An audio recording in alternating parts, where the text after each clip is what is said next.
And ఆర్డర్లో ఎప్పుడు కూడా బెంచ్ మార్క్ ఎప్పుడంటే మనం లాఠీ తీయకూడదు, మన మాటే ఒక లాఠీగా పనిచేయాలి. మీరు యాక్టివ్గా ఉన్నప్పటి నుంచి ఉన్నటువంటి కేసులు ఇప్పటికి ఇంకా రన్ అవుతుంది.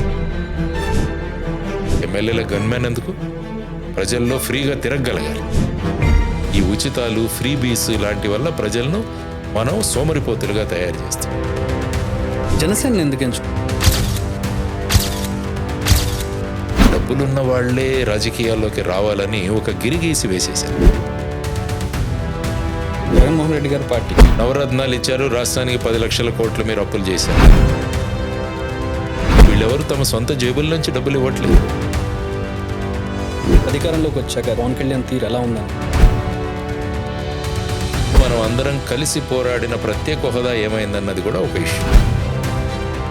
తనొక సందర్భంలో జగన్ పరిపాలన మెచ్చుకున్నారు. స్కూల్స్ చూడగానే ఇది గవర్నమెంట్ స్కూలా అన్న దీంట్లో బ్రహ్మాండమైన మార్పులు వచ్చాయి. తన ప్రతిపక్ష హోదా ఇవ్వట్లేదని చెప్పి ఆయన అసెంబ్లీకి even is nothing but a cricket team. Telangana విషయానికి వచ్చినప్పుడు ఎమ్మెల్యేలను మార్చుంటే బీఆర్ఎస్ మళ్ళా వచ్చేదని. పరిపాలన ఎట్లా ఉంది? జీతాలు ఇవ్వడానికి కూడా డబ్బులు లేవు. ఫోన్ ట్యాపింగ్ సంబంధించి ఏంటి మీ అభిప్రాయం ఏంటి? ఎందుకంటే ఫోన్స్ ట్యాప్ చేయవచ్చు. తర్వాత సినిమా వాళ్ళని, అధికారంలో ఉన్న వాళ్ళ మీద ఎప్పుడు కేసులు పడవు, అపోజిషన్లో ఉన్న వాళ్ళ మీద ఆఫీసర్స్, పొలిటీషియన్స్, వీళ్ళ నెక్సెస్ ఇవన్నీ కూడా చూస్తుంటాం. ఆల్కహాల్ అనేది మేనిఫెస్టోలో ఒక ఎజెండా. ఇది కాస్ట్లీ ఎలక్షన్స్ అయిపోయేసరికి ఏమైందంటే, నమస్తే, this is Chakri. Welcome to podcast show with NTV. ప్రతిరోజు మీకు ఒక కొత్త గెస్ట్ని తీసుకురావడం, వారి జీవిత విశేషాలు, వారి అనుభవాలతో మీ జీవితంలో వాటిని ఉపయోగపడే విధంగా చేయడానికే ఈ పాడ్కాస్ట్ షో డిజైన్ చేశాం. ఈరోజు మనతో పాటు ఒక ప్రత్యేక అతిథి ఉన్నారు. ఆయన సిబిఐలో ఒక కీలక పదవిని నిర్వహించారు. ఆ తర్వాత రాజకీయాల్లోకి వచ్చి ప్రజాసేవ చేస్తూ ఉన్నారు. Is none other than JD Lakshminarayana. Lakshminarayana గారు నమస్కారం. నమస్తే చక్రి గారు, ఎలా ఉన్నారు? ఐమ్ గుడ్ సార్, ఎలా ఉన్నారు? బాగున్నాను, గుడ్. వివి లక్ష్మీనారాయణ అంటే ఎవరికి తెలియదు, జేడి లక్ష్మీనారాయణ అంటేనే అందరికీ తెలుస్తుంది. మీరు చక్రవర్తి చక్రి అయినట్టు నేను కూడా అలా. మీరు దాన్ని వదిలేస్తే అది మిమ్మల్ని వదలట్లేదు. ఇంకా నేను కూడా అప్పుడప్పుడు ఆ విధంగానే పరిచయం చేసుకోవాల్సి వస్తుంది. ఎలా ఉంది sir political career? Political career is okay. అంటే ఎలక్షన్స్లో కంటెస్ట్ చేశాము. ఆ తర్వాత స్లోగా కొత్త ప్రభుత్వం వచ్చింది. వాళ్ళు కూడా సంవత్సరము అది వాళ్ళు కూడా స్టెబిలైజ్ అవ్వాలి. ఆ తర్వాత ఇష్యూస్ అవి టేకప్ చేద్దామన్న దీంట్లో ఉన్నారు. ఆలోచనలు, స్థానిక సమస్యలు ఎలా వెళ్తోంది, ఇవన్నీ కూడా వాటి మీద అధ్యయనం చేసుకుంటూ ఉన్నాం. ఇప్పుడు క్రమక్రమంగా ఈ విషయాలను ఫైనల్గా ఏంటంటే ఎలక్షన్లు కంటెస్ట్ చేయడమే మాత్రమే కాదు, ప్రజా సమస్యలను ఏ ప్రభుత్వమైనా తీర్చాలన్నది ప్రధానంగా జై భారత్ నేషనల్ పార్టీ మేము కోరుకున్నాం. బ్యూరోక్రసీ నుంచి పొలిటీషియన్గా వచ్చారు, ఏది బాగుంది మీకు? Politics is the ultimate form of service అనుకుంటాను. ఓకే. ఎందుకంటే బ్యూరోక్రటిక్ ఏమవుతుందంటే కొంత పరిధి ఉంటుంది. సపోజ్ నేను ఒక డిస్ట్రిక్ట్లో ఎస్పీగా చేస్తే ఆ డిస్ట్రిక్ట్ నా పరిధి. కరెక్ట్. కానీ పొలిటికల్లో ఏమవుతుందంటే స్టేట్ లెవెల్ పాలిటిక్స్ తీసుకుంటే మొత్తం స్టేట్ అంతా కూడా మనం చేయొచ్చు. అదే నేషనల్ లెవెల్కి వెళ్తే దేశం అంతా కూడా ఒక వ్యాప్తిగా మనం మాట్లాడచ్చు. కాబట్టి ఎప్పుడు కూడా సర్వీస్లో మీరు తీసుకుంటే I always think it's a promotion. Bureaucracy నుంచి పొలిటికల్ దీనికి వెళ్ళడం అన్నది ఇట్స్ లైక్ ఎ ప్రమోషన్. మన హొరైజన్ కూడా అవుతుంది, మన విజన్ కూడా మనం అందజేయవచ్చు. కాబట్టి ఈ విధంగా ఐఎమ్ వెరీ కంఫర్టబుల్. సరే, ఎన్ఐటీలో చదువుకున్నారు మీరు, వరంగల్, ఐఐటి మద్రాస్, తర్వాత సివిల్స్, చాలా సర్వీస్ చేశాడు మహారాష్ట్రలో కానీ తెలుగు రాష్ట్రాల్లో కానీ చేస్తూ చాలా సుదీర్ఘమైన కెరీర్. ఎప్పుడు ఈ థాట్ వచ్చింది మీకు? అంటే బిగినింగ్ నుంచి పాలిటిక్స్ అనేది ఉందా?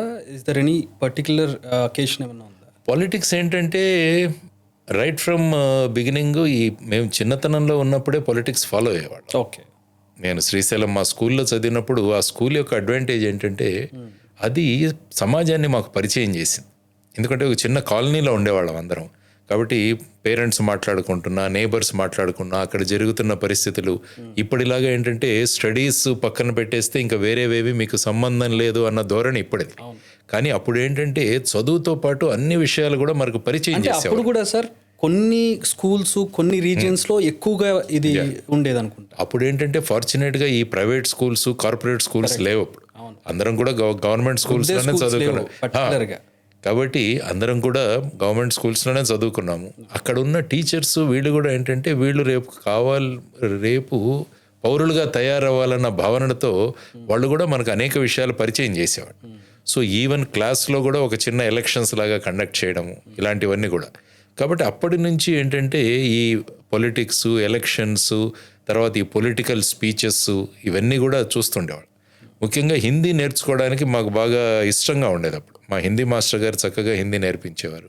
అప్పుడు ఏంటంటే ముఖ్యంగా అటల్ బిహారీ వాజ్పేయి గారి స్పీచెస్ వినేవాళ్ళం. ఓకే. ఎందుకంటే వాజ్పేయి గారి స్పీచెస్ ఒక ప్రభావవంతంగా ఉంటాయి. ఆయన స్పీచెస్, ఆయన మధ్యలో పాజ్ తీసుకోవడం, ఉత్తేజపూరితంగా ఆ క్రౌడ్ అలా ఆయనతో పాటు తీసుకువెళ్ళేవాడు. కాబట్టి అవి మేము పర్పస్ఫుల్గా వినేవాళ్ళం. అంటే అప్పుడు టీవీలు లేవు కానీ రేడియోల్లో ఇవి వచ్చేవి. కాబట్టి రేడియోల్లో వినేవాళ్ళం. లోకల్ ఏవైనా పొలిటికల్ పార్టీస్ ఉంటే వచ్చేవాడు. యాక్చువల్గా మీరు చూసుకుంటే 1977 ఎలక్షన్స్ ఇందిరాగాంధీ అప్పుడు వచ్చారు మా ఊరికి కూడా, ఓకే, శ్రీశైలంలో. కాబట్టి ఆవిడ వచ్చి ప్రసంగిస్తుంటే చాలా తక్కువ మంది ఉన్నారు. అసలు క్రౌడ్, వర్షం పడుతుంది విపరీతంగా. సో మేము కూడా వెళ్ళాము అక్కడికి విందామని. సో ఈ విధంగా దేశాన్ని, ప్రజాస్వామ్యంలో రాజకీయాలన్నవి చాలా ముఖ్యమన్న భావనలు మాకు చిన్నతనంలోనే ఉండినాయి.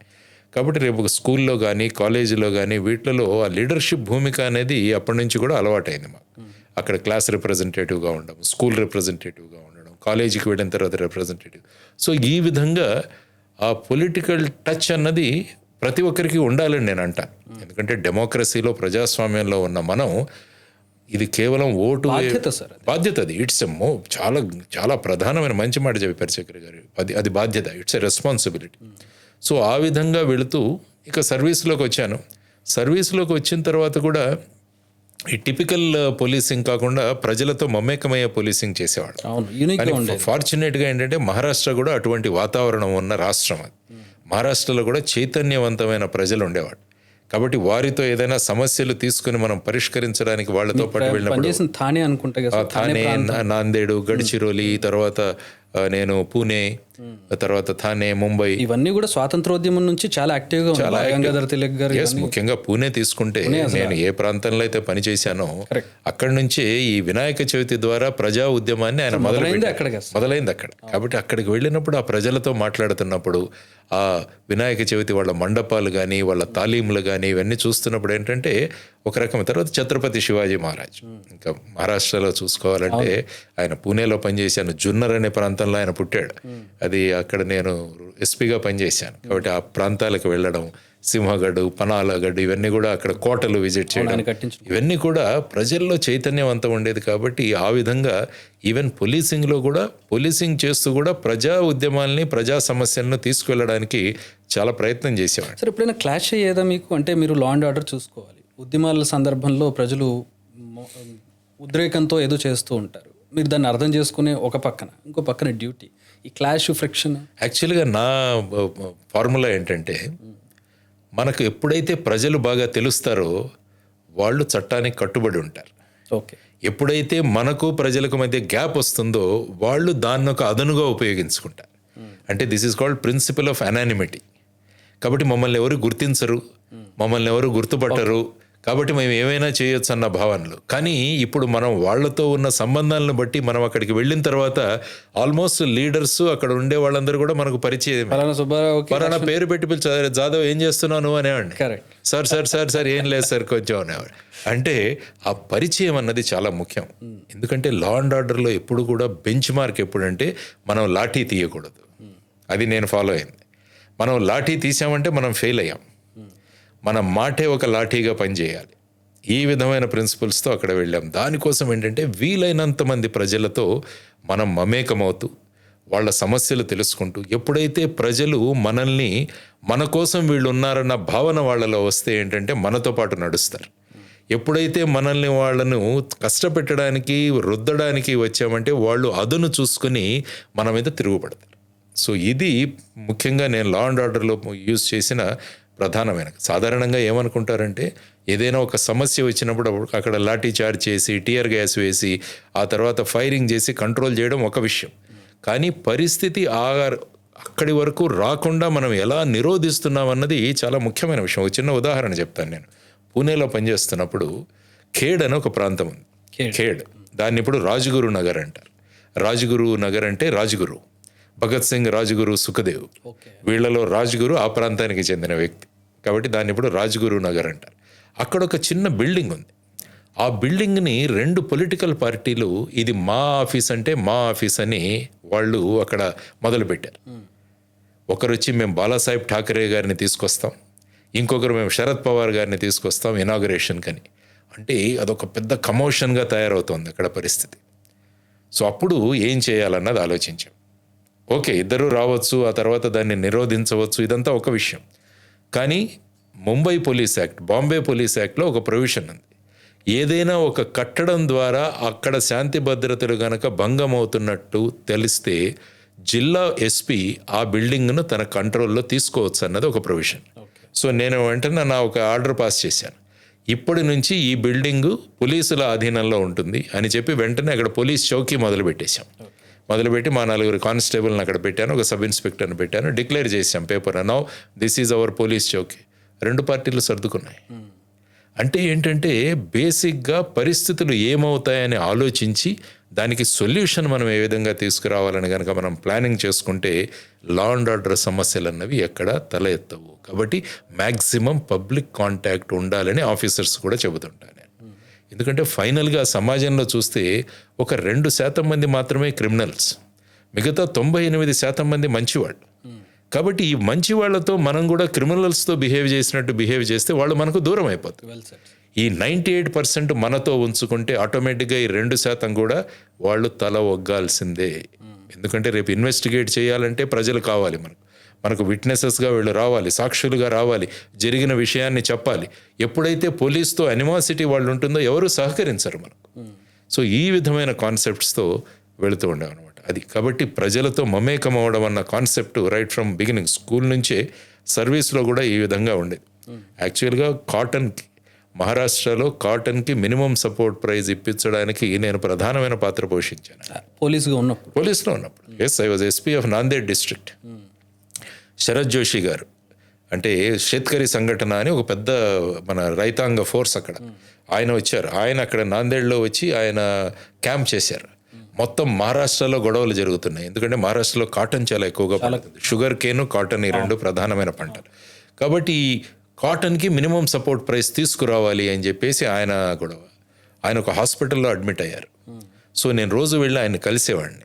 సార్ ఎందుకు చేస్తున్నారు ఈ గొడవ ఇది? ఆయన నాకు వ్యవసాయం అప్పుడు నేర్పించారు. రైతులేంటి, రైతాంగ సమస్యలేంటి, మినిమం సపోర్ట్ ప్రైస్ యొక్క రిక్వైర్మెంట్ ఏంటి, ఇవన్నీ చెప్పి చూస్తే మహారాష్ట్ర అంతా కూడా గొడవలు అవుతున్నాయి. రోడ్ల మీదకి వచ్చేసారు రైతులు. సో ఈ విధమైన పరిస్థితుల్లో నేను ఏదైనా చేయాలని చెప్పేసి రిపోర్ట్లు అయితే పంపించాను, కానీ అవి ముఖ్యమంత్రికి చేరాయో లేదో నాకు తెలియదు. కాబట్టి ఒకరోజు రాత్రి 12 గంటలకు ముఖ్యమంత్రి గారికి ఫోన్ చేశాను నేను. ఎందుకంటే శరద్ జోషి గారిని అడిగాను, మీరు ఎవరితో మాట్లాడాలనుకుంటున్నారు అంటే, నాకు ముఖ్యమంత్రి తప్ప ఇంకెవరితో మాట్లాడలేను నేను. కాబట్టి ఆయన మనోహర్ జోషి గారు ముఖ్యమంత్రి, ఆయనకు రాత్రి 12 గంటలకు ఫోన్ చేశాను. కొల్హాపూర్ గెస్ట్ హౌస్లో ఉన్నారు ఆయన. నా ఫోన్ ఆయన పరిచయం. అరే లక్ష్మీనారాయణ ఏంటి 12 గంటలైంది ఏంటి ఫోన్ అంటే, సార్ ఇలా ఉంది, శరద్ జోషి గారు చాలా సీరియస్గా ఉన్నారు, మనం ఇది చేయకుంటే రేపు ప్రమాదం మనకి అని చెప్తే ఆయన వెంటనే కన్విన్స్ అయ్యాడు. ఏం చేయమంటావు అంటే, సార్ రేపు నాగ్పూర్ వెళ్తున్నారు మీరు, ఎందుకంటే మాకు వింటర్ అసెంబ్లీ నాగ్పూర్లో జరుగుతుంది, రేపు వింటర్ క్యాపిటల్ అక్కడ. సో వింటర్ అసెంబ్లీ జరుగుతుంది సార్, రేపు మీరు అక్కడికి వెళ్ళాలి, వయా నాందేడ్ వెళ్ళండి అన్నాడు. Okay, bye morning 9 I'm there అన్నాడు. సో మార్నింగ్ 9 o'clock వచ్చారు. నేను, శరద్ జోషి గారు, మనోహర్ జోషి గారు, మేము ముగ్గురమే రూమ్లో. నేనే మరాఠీలో డ్రాఫ్ట్ చేశాను. Minimum support price for cotton ఎంత ఇవ్వాలని చెప్పి, ఆ ఫిగర్ ఎంత ఇవ్వాలో మనోహర్ జోషి, శరద్ జోషి గారు చెప్పగానే అందులో రాసి చెప్పారు, నేను నాగ్పూర్కి వెళ్తాను, అక్కడ నువ్వు కమ్యూనికేట్ చేయన్నారు. వెళ్ళగానే ఆయనకు మెసేజ్ చేశాను. ఆయన అక్కడ ప్రెస్ కాన్ఫరెన్స్ పెట్టేసి మినిమం సపోర్ట్ ప్రైస్, వెంటనే మహారాష్ట్ర అంతా కూడా శాంతపడి. అదర్వైజ్ దాన్ని ఒక లా అండ్ ఆర్డర్ ఇష్యూగా తీసుకొని నేను రైతులను అరెస్ట్ చేయడం, వాళ్ళని లోపలికి పెట్టడం ఇలా చేయొచ్చు. కానీ సమస్య మూలాలకు వెళ్ళి దానికి పరిష్కారం కనుక ఇవ్వగలిగితే ఏమవుతుందంటే ప్రజా సమస్యలు పరిష్కరించబడతాయి. పొలిటికల్ లీడర్స్ కూడా మనం కరెక్ట్ బ్రీఫింగ్ వాళ్ళకి ఇస్తే వాళ్ళు కూడా సరిగ్గా స్పందిస్తారు. Maybe that is a fortune. నేను మహారాష్ట్రలో ఉండడం వల్ల ఈ విధంగా ఆ విధంగా చేసే అనేక సందర్భాలు ఉన్నాయి. You have been always like this. I mean political and public concern తోటి ఉండటంతో మీరు బహుశా ఇందులోకి ఎంటర్ అయ్యి. డెఫినెట్గా, ఎందుకంటే ఆ వచ్చిన సర్కమ్స్టాన్సెస్ వేరుగా ఉండినాయి. కానీ నేను యాక్చువల్గా రూరల్ డెవలప్మెంట్కి వెళ్ళాలనుకున్నాను. ఆ రూరల్ డెవలప్మెంట్ ఇంటర్వ్యూకి వెళితే సివిల్స్ తర్వాత ఓకే. నేను ఆల్మోస్ట్ అడిషనల్ డీజీగా ఉన్నాను. అవును. అడిషనల్ డీజీగా ఉన్నప్పుడు ఇక్కడ NIRD అని ఒక సంస్థ ఉంది, national institute of rural development, Hyderabad. ఇక్కడ ఒక DDG పోస్ట్కి అడ్వర్టైజ్మెంట్ వేశారు. ఓకే. నాకు ఎందుకంటే విలేజెస్ అంటే చాలా ఇష్టం, నాకు గ్రామీణాభివృద్ధి అంటే ఇష్టం. కాబట్టి నాకు ఇందులో జాబ్ దొరికితే ఇండియా లెవెల్లో గ్రామాలను అభివృద్ధి చేయొచ్చు కదా అన్న ఉద్దేశంతో నేను అప్లై చేశాను. చేసి ఇంటర్వ్యూకి వెళ్తే నువ్వు పోలీస్ ఆఫీసర్, నువ్వేం చేస్తావు అన్నారు. అప్పుడు చెప్పాను నేను చేసిన ఇవన్నీ కూడా గ్రామాలకు ఏం చేశానని చెప్పాను. నేను చెప్పినా కూడా వాళ్ళు పోస్టింగ్ ఇవ్వలే నాకు. మళ్ళీ అడ్వర్టైజ్మెంట్ 1 సంవత్సరం తర్వాత ఇచ్చారు. ఆల్రెడీ ఆ పోస్ట్ 5 సంవత్సరాల నుంచి ఎవరు రావట్లా. మళ్ళా వెళ్ళాను ఇంటర్వ్యూకి. మళ్ళీ నన్ను చూసారు, అరే మళ్ళీ వచ్చావు నువ్వు అన్నారు. ఎస్ సార్, నాకు ప్యాషనేట్గా ఉంది, I'm passionate about rural development, కాబట్టి నాకు ఇది ఇవ్వండి అన్నారు. మళ్ళీ పోలీస్ అన్నారు, కాబట్టి ఆ పోస్ట్ రాలే నాకు. నేను చెప్పాను, మనకు ప్యాషనేట్గా ఉన్న సబ్జెక్ట్ గురించి మనం పోరాడదాం అనుకుంటే నాకు అవకాశం ఎందుకు కట్టలేదు, ఈ కాకే అడ్డం వస్తుంది ఎందుకో అని చెప్పేసి సరే మనం రిజైన్ చేద్దామని చెప్పేసి వచ్చేసాను. అది that was the time I decided. Okay. So resign చేయడానికి. వీళ్ళు జాబ్ ఇవ్వకపోవడం వల్ల, లేకుంటే వాళ్ళు అన్నారు నువ్వు హైదరాబాద్ కాబట్టి ఇక్కడ అప్లై చేస్తున్నా. నేను చెప్పాను మీది షిలాంగ్ ఆర్ గౌహతిలో మీద ఒక ఆఫీస్ ఉంది, అక్కడ కూర్చోబెట్టండి నన్ను, నేను పని చేస్తాను. ఎందుకంటే గ్రామాలు, భారతదేశం గ్రామాలతో నిండిన దేశం.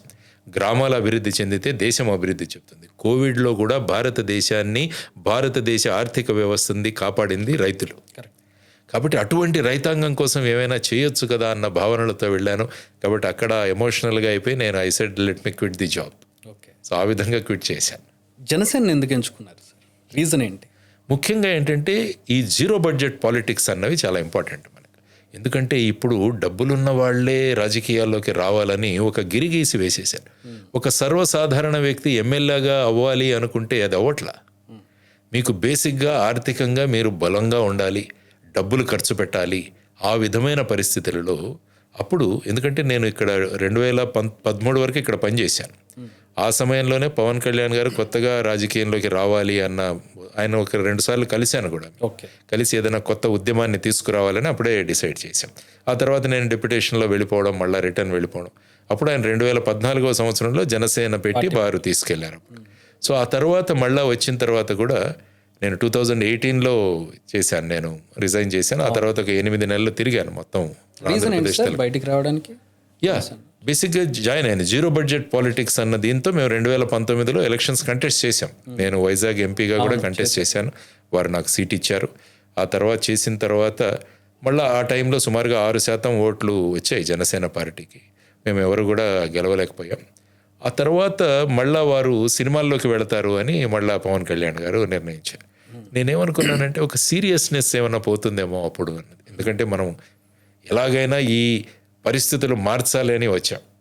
ఆయన అదే అనేవాళ్ళు, నేను సినిమాలు వదిలేసి వచ్చాను, మీరు ఉద్యోగం వదిలేసి వచ్చారు, కాబట్టి మనం అంతా కలిసి చేద్దామని అనేవాళ్ళు. మళ్ళా సినిమాల్లోకి వెళ్ళాలంటే ఈ సీరియస్నెస్ తగ్గిపోతుందేమో అన్న దీంతో అప్పుడు ఆయన ఒకటి చెప్తారు సార్, అంటే మీరు పరిశ్రమల్లో మీరు సంపాదించుకుంటున్నారు, మీకు జాబ్స్ ఉన్నాయి, మీరు సంపాదించుకుంటున్నారు. నాకు ఇది ఒక పరిశ్రమ, నేను ఇందులో వర్క్ చేసి నా ఇన్కమ్ ఇది ఒకటే, నా బ్రెడ్ అండ్ బటర్ సంపాదించుకోవడానికి ఇది ఒకటే దారి అన్నారు. వారు చెప్పింది కరెక్టే, కానీ నేను ఆ టైంలో అలా ఆలోచించాను, ఈ సీరియస్నెస్ ఉండదేమో అన్న దీంట్లో ఆ సమయంలో నేను బయటకు వచ్చాను. సో తర్వాత ఎక్స్టెన్సివ్గా తిరిగారు, మీరు ఊళ్ళల్లో తిరిగారు, ప్రజలతో మమేకమయ్యారు.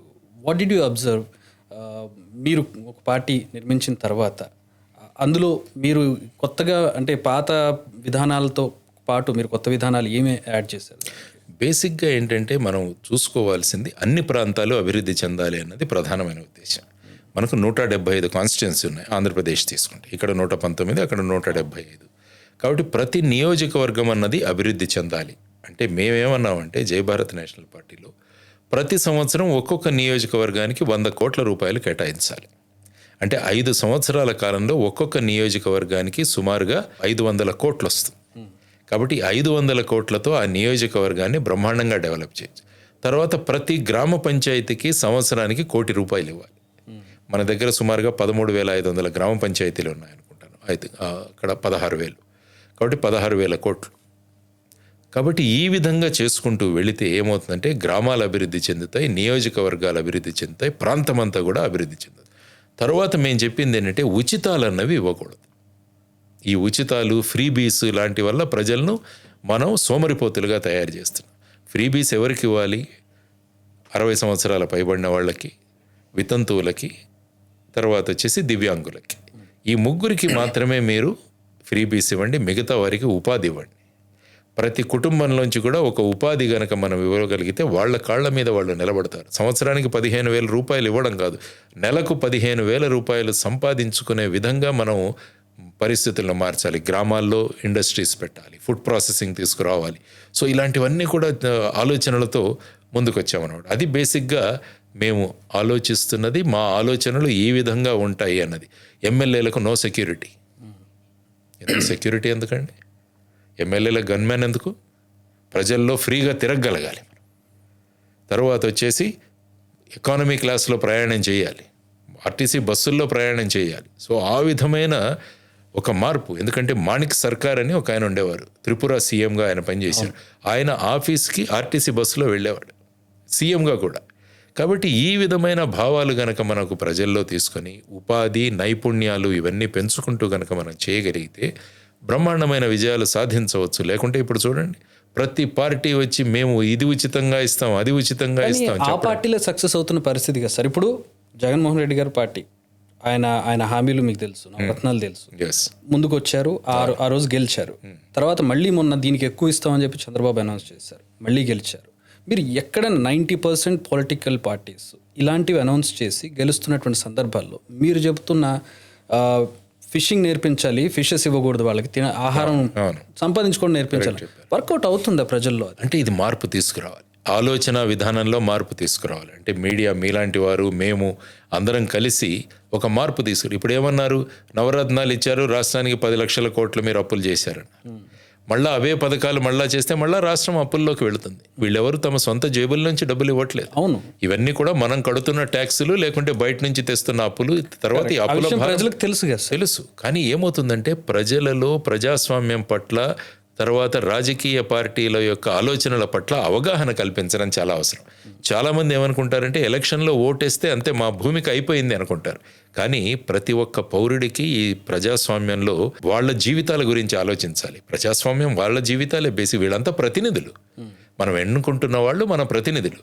మన ప్రతినిధులు ఏం చేస్తే అది సరిపోతుందని మనం అనుకుంటే రేపు మన జీవితాలు ఇలాగే ఉంటాయి.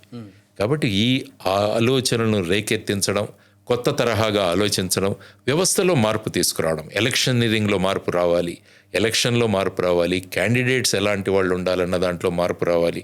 వీటన్నిటి కోసం పబ్లిక్ ఇంట్రెస్ట్ లిటిగేషన్స్ కానీ అన్ని ప్రయత్నాలు జరుగుతున్నాయి. ఎలక్షన్ వ్యవస్థలో గనక మార్పు తీసుకురాగలిగితే. ఎలాంటి మార్పు అంటారు ఎలక్షన్ వ్యవస్థ? బేసిక్గా మనకు కావాల్సిన మార్పు ఏంటంటే, ఇప్పుడు తీసుకుంటే మొత్తం భారతదేశ పార్లమెంట్లో సుమారుగా 39% మంది వాళ్ళ మీద క్రిమినల్ కేసులు ఉన్నాయి.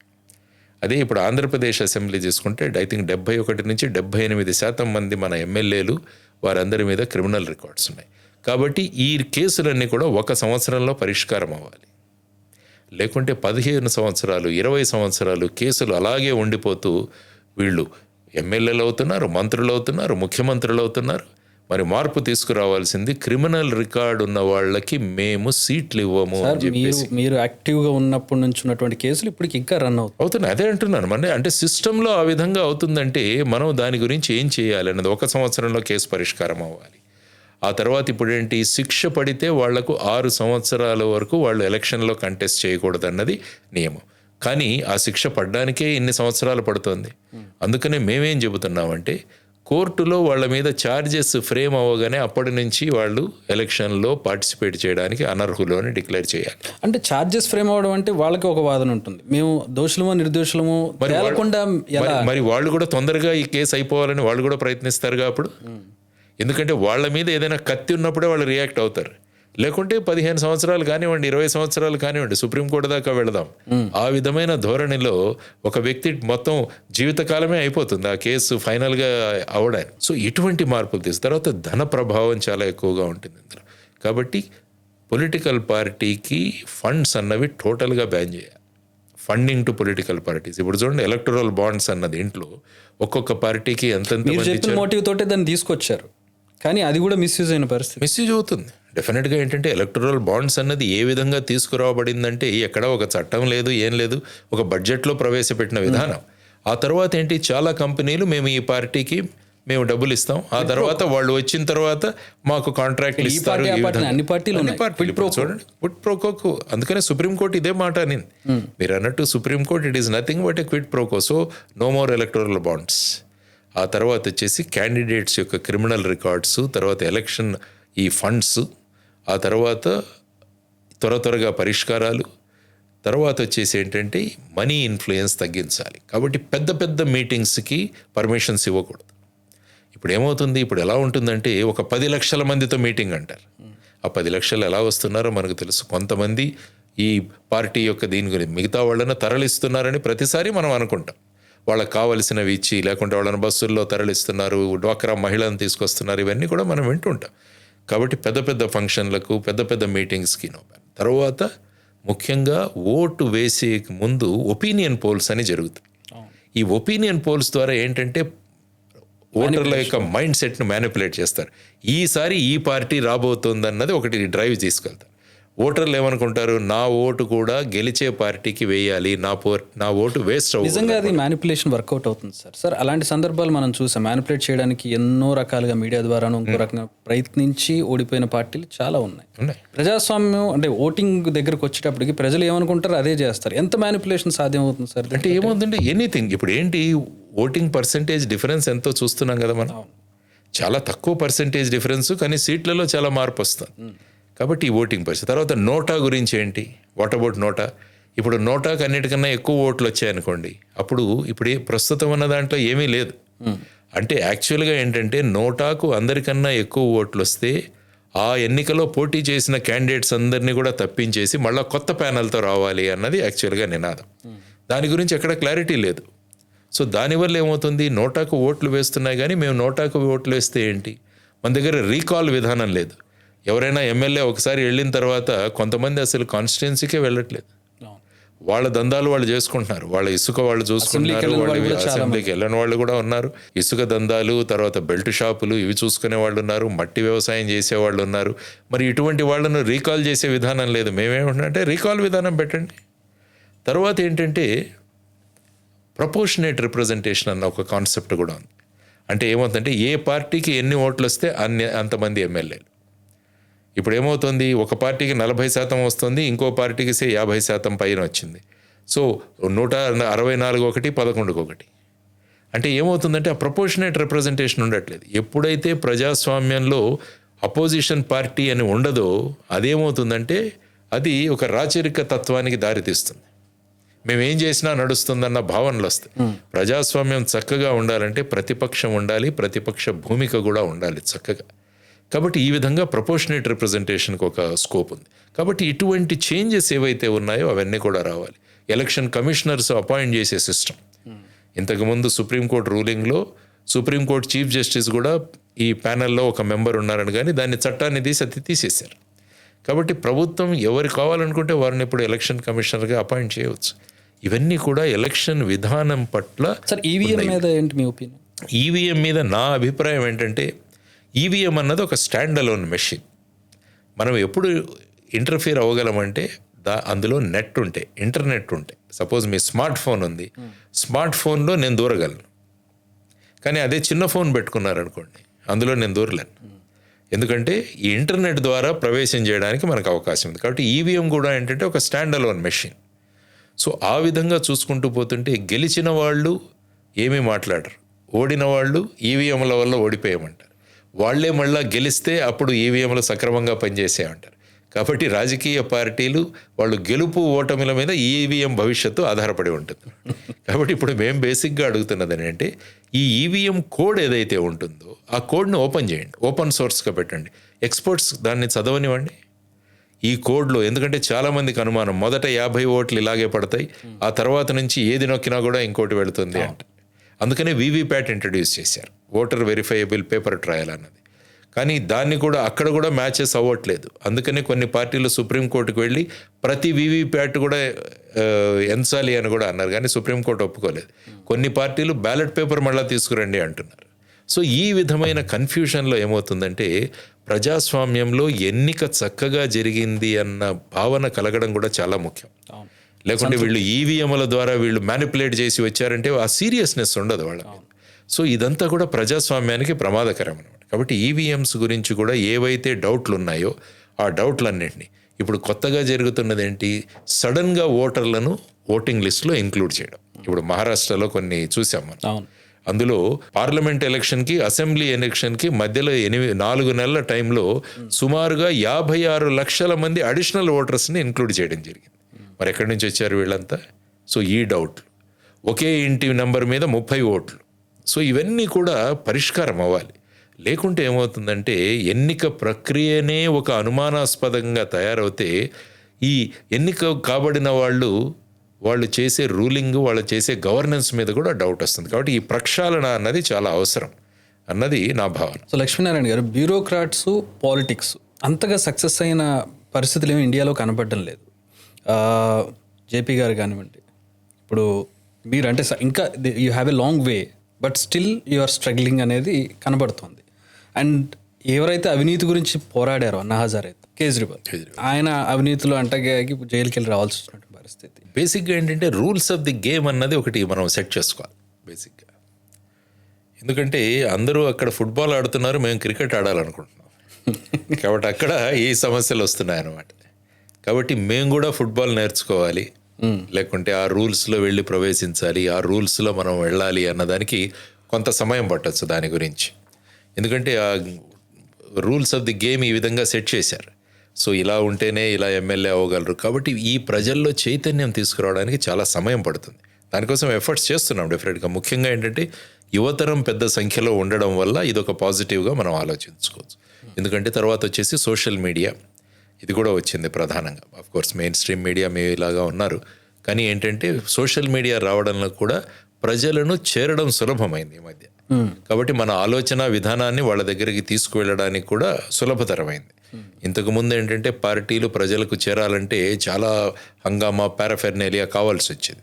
ఇప్పుడు సోషల్ మీడియా ద్వారా కూడా మన భావాలు, ఇప్పుడు మన పాడ్కాస్ట్ చేస్తున్నాం, ఇది మీరు చేసి మీడియాలో సోషల్ మీడియా డిజిటల్లో పెడతారు, కాబట్టి అది ప్రజలు కూల్గా చూస్తారు. లేకుంటే మెయిన్ స్ట్రీమ్ మీడియాలో చూడాలంటే ఆ టైంలోనే ఉండాలి అన్నది. ఆ తర్వాత కూడా ఇప్పుడు మీరు కూడా యూట్యూబ్ ఛానల్స్లో వాటిలో పెడుతున్నారు, కానీ బట్ సోషల్ మీడియా రావడం వల్ల ప్రజలను చేరడం కూడా సులభమవుతుంది. కాబట్టి ఇట్ విల్ టేక్ టైం. పెద్ద పెద్ద పార్టీల్లో బ్యూరోక్రాట్స్ వెళ్ళి వాళ్ళు ఉన్నారు. ఫర్ ఎగ్జాంపుల్ అశ్వని వైష్ణవ్ గారు ఉన్నారు, మన రైల్వే మినిస్టర్, ఆయన ఈ వాజ్ బ్యూరోక్రాట్. తర్వాత వచ్చేసి చాలామంది ఈ విధంగా, ఇంతకుముందు ఆర్కే సింగ్ గారు ఉండేవారు. సో విధంగా తర్వాత వచ్చేసి ఇప్పుడు మనం హర్దీప్ సింగ్ పూరి గారు, తర్వాత వచ్చేసి చాలామంది బ్యూరోక్రాట్స్ నేషనల్ పార్టీస్లో వెళ్ళి అక్కడ నుంచి వాళ్ళు వెళ్ళారు. కానీ ఇక్కడ మీరు చూస్తే మేమంతా ఒక కొత్త పార్టీ, ఈ విధంగా కొత్త సిద్ధాంతాలతో రావాలన్న దీంతో రావడం వల్ల ఇట్ విల్ టేక్ టైం. ఓటుకు డబ్బులు ఇవ్వలేదు కాబట్టి మేము ఓటు వేయడానికి వెళ్ళట్లేదని నిరసన తెలియజేస్తున్న ఊర్లను చూసాం పోయిన ఎలక్షన్లో, అంతకుముందు ఎలక్షన్ కొనుగోలులో చూశారు మీరు. అదే అంటున్నాను నేను, చాలా ఊర్లు మాకు ఓటుకి డబ్బులు ఇవ్వడం లేదు, పక్క విలేజ్ అంటే ఆ లోకల్ ఎమ్మెల్యేనో లేకపోతే క్యాండిడేట్ ఆయన జేబులు డబ్బులు వేసుకున్నాడు, మాకు ఇవ్వట్లేదని నిరసన చేసి ఓటింగ్కి బాయ్కాట్ చేసిన పరిస్థితుల్లో ప్రజల్లో ఎట్లాంటి రెవల్యూషన్ ఎక్స్పెక్ట్ చేస్తున్నారు సార్ మీరు? అంటే ఏంటంటే ప్రజలు కూడా ఈ విధంగా ఏంటి వీళ్ళంతా కూడా మనల్ని దోపిడీ చేసే డబ్బు సంపాదించాను కాబట్టి ఇదే right time to take out money from them అన్నది ఒక జస్టిఫికేషన్. తర్వాత ఏంటంటే ఓటింగ్ కంపల్సరీ చేయాలన్నది ఒకటి. కొన్ని ఐ థింక్ సుమారుగా ఒక 22 దేశాల్లో ఓటింగ్ ఈజ్ కంపల్సరీ. సపోజ్ మీరు ఓటు వేయకుంటే మీరు ఫ్లైట్లో వెళ్ళాలంటే నాకు 3,000 అయితే మీరు 6,000 కట్టాల్సి వస్తుంది. సో ఈ విధమైన ఛార్జెస్, ఇన్కమ్ ట్యాక్స్, సో ఇవన్నీ వేసి ఇప్పుడు ఫర్ ఎగ్జాంపుల్ మీరు బాంబే చూస్తే బాంబే 50% ఓటింగ్ ఎప్పుడు దాటదు. సిటీస్ చూడండి ఎక్కడైనా, హైదరాబాద్ కూడా అంతే. హైదరాబాద్ కావచ్చు, వైజాగ్ కావచ్చు, అన్ని ప్రాంతాలు 15% అయిన ఏరియాస్ ఉన్నాయి. కాబట్టి వీళ్ళందరినీ మరి మూవ్ చేయాలి కదా. మరి ఓటింగ్కి రావాలంటే మరి డబ్బులు ఇస్తే వస్తారన్నది ఆ విధంగా తీసుకురావడం వెళుతుంది. తర్వాత ప్రజలకు కూడా అవగాహన కల్పించి ఈ డబ్బు ప్రభావము, ఈ లిక్కర్ ప్రభావాన్ని కూడా మనం తగ్గించగలగాలి. తర్వాత ఏంటంటే ఒకే రోజు ఓటింగ్, ఉదయం మొదలవుతుంది సాయంత్రం వరకు ఉంటుంది. మేమంటాం 2 రోజులు ఎందుకు పెట్టకూడదు ఓటింగ్, నేను ప్రశాంతంగా వెళ్ళి వేస్తాను. తర్వాత మంచి మంచి ఓటింగ్ ఇవి పెట్టండి, పోలింగ్ బూత్స్. కొన్ని పోలింగ్ బూత్స్ ఎంత ఉంటాయంటే అసలు అక్కడికి వెళ్ళి క్యూల్లోంచి బయటికి వెళ్ళిపోయేవాళ్ళు చాలామంది ఉంటారు. టెక్నాలజీ ఇంత ముందుకు వెళ్ళాం మనం, ప్రతి ఒక్కరి దగ్గర స్మార్ట్ ఫోన్ ఉంది ఇప్పుడు. మరి ఈ స్మార్ట్ ఫోన్ ఉపయోగించి మనం ఓటు వేయవచ్చా ఆలోచించండి. సో ఇవన్నీ కూడా మనము టెక్నాలజీ పెరిగిన కొద్దీ తీసుకురావాల్సిన మార్పులు.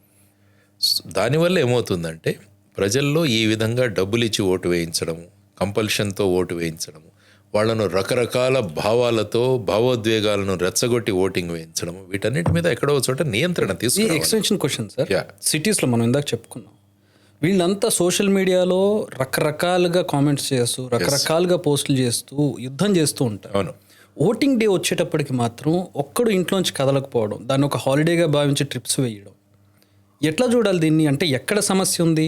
యూత్ అంటున్నారు మీరు, మెజారిటీ ఆఫ్ యూత్ ఉన్నారు మనకి భారతదేశంలో, వాళ్ళందరూ ఈ రకంగా ఆలోచిస్తూ దాన్ని ఒక హాలిడేగా ప్రకటించుకొని చేయడాన్ని, దానికి ఏంటంటే మనము భయము భక్తి అని రెండు ఉంటాయి. నేను ఎప్పుడు చెప్తుంటాను, భక్తి ఉన్నవాడు పాటిస్తాడు, భక్తి లేనివాడికి భయం పెట్టాలి.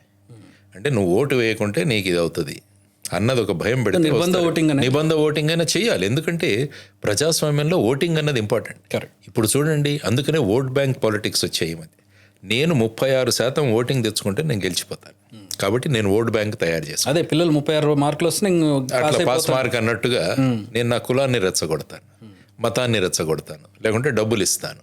సో ఈ విధంగా నేను నా ఓట్ బ్యాంక్ తయారు చేసుకున్నా. ఎప్పుడైతే 95% ఓటు వేస్తారన్న భయం రాజకీయ నాయకుల్లోకి వస్తే వాళ్ళు మేము సుమారుగా ఇందులో 47-48% ఓటర్లని మేము కనుక ప్రభావితం చేయకుంటే మేము గెలవలేమన్న భావనలు వస్తాయి. ఇప్పుడు ఓటింగ్లో ఎంత తక్కువైతే అంత మంచిది అనుకుంటారు, ఓటింగ్ ఎక్కువైతే ఏమనుకుంటారంటే మన ప్రభుత్వం మారుతోందన్న ఒక భావం వస్తుంది. అవును. సో ఆ విధంగా కాకుండా ప్రజలందరూ ఓటింగ్ చేసే విధంగా మనం మార్పులు తీసుకురావాలన్నది. We have to take tough decisions. ఇలాంటి పరిస్థితుల్లో నిర్బంధ ఓటింగ్, మీరు అన్నట్టు నిర్బంధ ఓటింగ్ ఓటింగ్ చేయడం తప్ప ఇంకా వేరే మార్గం కనపట్లేదు. మీరు అన్నట్టు సోషల్ మీడియాలో కామెంట్స్ చేస్తూ మరి రేపు వెళ్ళకుంటే, అందుకనే నోటా పెట్టారు, కనీసం నోటాకు వేయండి. అసలు వీళ్ళు ఎలక్షన్కి వెళ్ళట్లేదు. అదే మీరు వాళ్ళు వెళ్ళని వాళ్ళు ఏమంటారు కామెంట్, మాకు నిలబడిన వాళ్ళు ఎవరు మాకు నచ్చలా, నోటా ఉందిగా, నోటా వేయండి. కరెక్ట్. అప్పుడేమవుతుందంటే నోటాకు అందరి క్యాండిడేట్ల కన్నా ఎక్కువ ఓట్లు వస్తే అప్పుడేమవుతుందంటే ఈ క్యాండిడేట్లందరినీ మార్చేసి కొత్త క్యాండిడేట్లను పెట్టాలన్నది కూడా సార్ గ్రామాల్లో విపరీతంగా, అంటే వాళ్ళకి ఆ రోజు ఓటింగ్ డే అనేది, ఓటేయాలి ఈ రోజు అనేది ఒక పండగలా చేసుకుంటారు. కానీ సిటీకి వచ్చేటప్పటికి అర్బన్ ఏరియాల్లో చదువుకున్న వాళ్ళు, సంపాదించుకునే వాళ్ళు, ఖాళీగా ఉన్నవాళ్ళు, వీళ్ళు ఓటేయడానికి ఎందుకు ఈ డిఫరెన్స్ ఎందుకు వస్తుంది అనుకుంటున్నారు? గ్రామాల్లో ఏంటంటే అనానిమిటీ తక్కువ. గ్రామాల్లో ఉన్న ప్రతి వ్యక్తి ఇంకొక వ్యక్తికి తెలుసు. ఓకే. కాబట్టి ఆ వ్యక్తి వెళ్ళాడా లేదా అని పక్కనోడు అడుగుతాడు. గ్రామాల్లో ఉన్న వాళ్ళు కూడా అక్కడ పొలిటికల్ పార్టీస్ కూడా చూసుకుంటుంటారు. వాళ్ళు బయట పెట్టుకొని ఈవెన్ పోలింగ్ ఏజెంట్స్ ఉంటారు, బయట కూడా ఉంటారు. వీళ్ళు ఎవరెవరు వెళ్ళాలి లేకుంటే ఇంటికి వెళ్ళి తీసుకొస్తారు వాళ్ళని. సిటీలో ఏంటంటే అనానిమిటీ.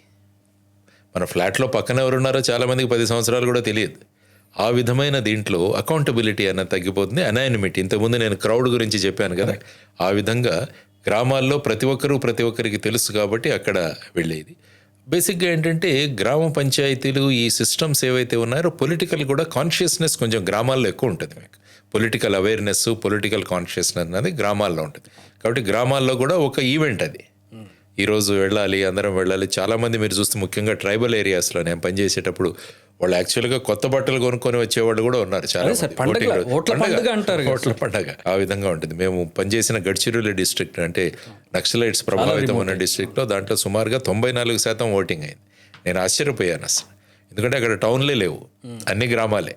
కాబట్టి గ్రామాల్లో అందరూ వచ్చారు despite boycott by the Naxalites. దానికి మేము కూడా చేసాం కొన్ని ఆపరేషన్ విశ్వాస్ అని, ప్రజల ఓటింగ్ యొక్క ప్రభావం ఏంటి, మీ ఓటు శక్తి ఏంటని వాళ్ళందరికీ కూడా బ్రీఫ్ చేయడం జరిగింది. సో ఈ విధంగా మీరు చెప్పిన దానికి అనానిమిటీ అన్నది ఒకటి, తర్వాత పొలిటికల్ యాక్టివిటీ అన్నది ఒకటి. సో ఇందాక మనం కుల ఓట్ల గురించి, ఈ బైఫర్కేషన్ గురించి, వాటి గురించి మాట్లాడాం. ఒకటి 2 సార్లు మీరు కుల మీటింగ్లకు వెళ్ళారనే ఒక ఇది వచ్చింది. ఏంటి దాని మీద మీరు? ఏంటంటే మామూలుగా మనిషిని ఎప్పుడు కూడా కులంగా చూసే ఇది తత్వం మాకు ఎప్పుడు నేర్పించలేదు. మా పిల్లలకి ఈ స్టేట్కి వచ్చిన తర్వాత వాళ్ళు నన్ను అడిగారు, అంతవరకు వాళ్ళు ఏంటి కులం ఏంటో కూడా తెలియదు. సో ఆ విధంగా పెంచిన దీంట్లో వెళ్ళాం. ఐ థింక్ ఒక మీటింగ్కి నేను వెళ్ళాను, అందులో అందరూ కూడా రిటైర్డ్ బ్యూరోక్రాట్స్ అనుకుంటాను. ఆ మీటింగ్కి వెళ్ళాం. సో మేము ఏం చేయవచ్చు, ఒక సిస్టమ్ని డెవలప్ చేయవచ్చు కదా అన్నది ఉంటే, అక్కడ ఏంటంటే వీళ్ళు ఏదైనా ఒక కొత్త విధానాన్ని తీసుకొస్తారేమో అన్న భయంతో కొన్ని ఛానల్స్ ఈ రంగు ఇచ్చారు వాటికి. ఓకే. అంటే ఏమవుతుందంటే ఇప్పుడు కూడా జాషువా గారు అంటారు, గుణం లేనివాడు కులాన్ని రేపుతాడంటాడు, రెచ్చగొడతాడంటాడు, మానవత్వం లేనివాడు మతాన్ని రెచ్చగొడతాడంటాడు. సో ఈ విధమైన భావాలలో ఆ విధంగా ప్రొజెక్ట్ చేయడం జరిగింది. It is unfortunate. మనిషిని ఎప్పుడు మనిషి యొక్క ఆలోచనలు, మనిషి యొక్క సేవాభావం వీటి నుంచి మనం ఎస్టిమేట్ అయ్యాలి, కానీ కులం అన్నది మనం పుట్టాం అంతే. Yes, we are born in a caste. So అక్కడి వరకే. అందుకనే అంటుంటాం, కులం అన్నది ఎప్పుడు మనం గడప దగ్గర ఆగిపోవాలి. మతం అన్నది పూజ గదిలో, కులం అన్నది మన గడపలో.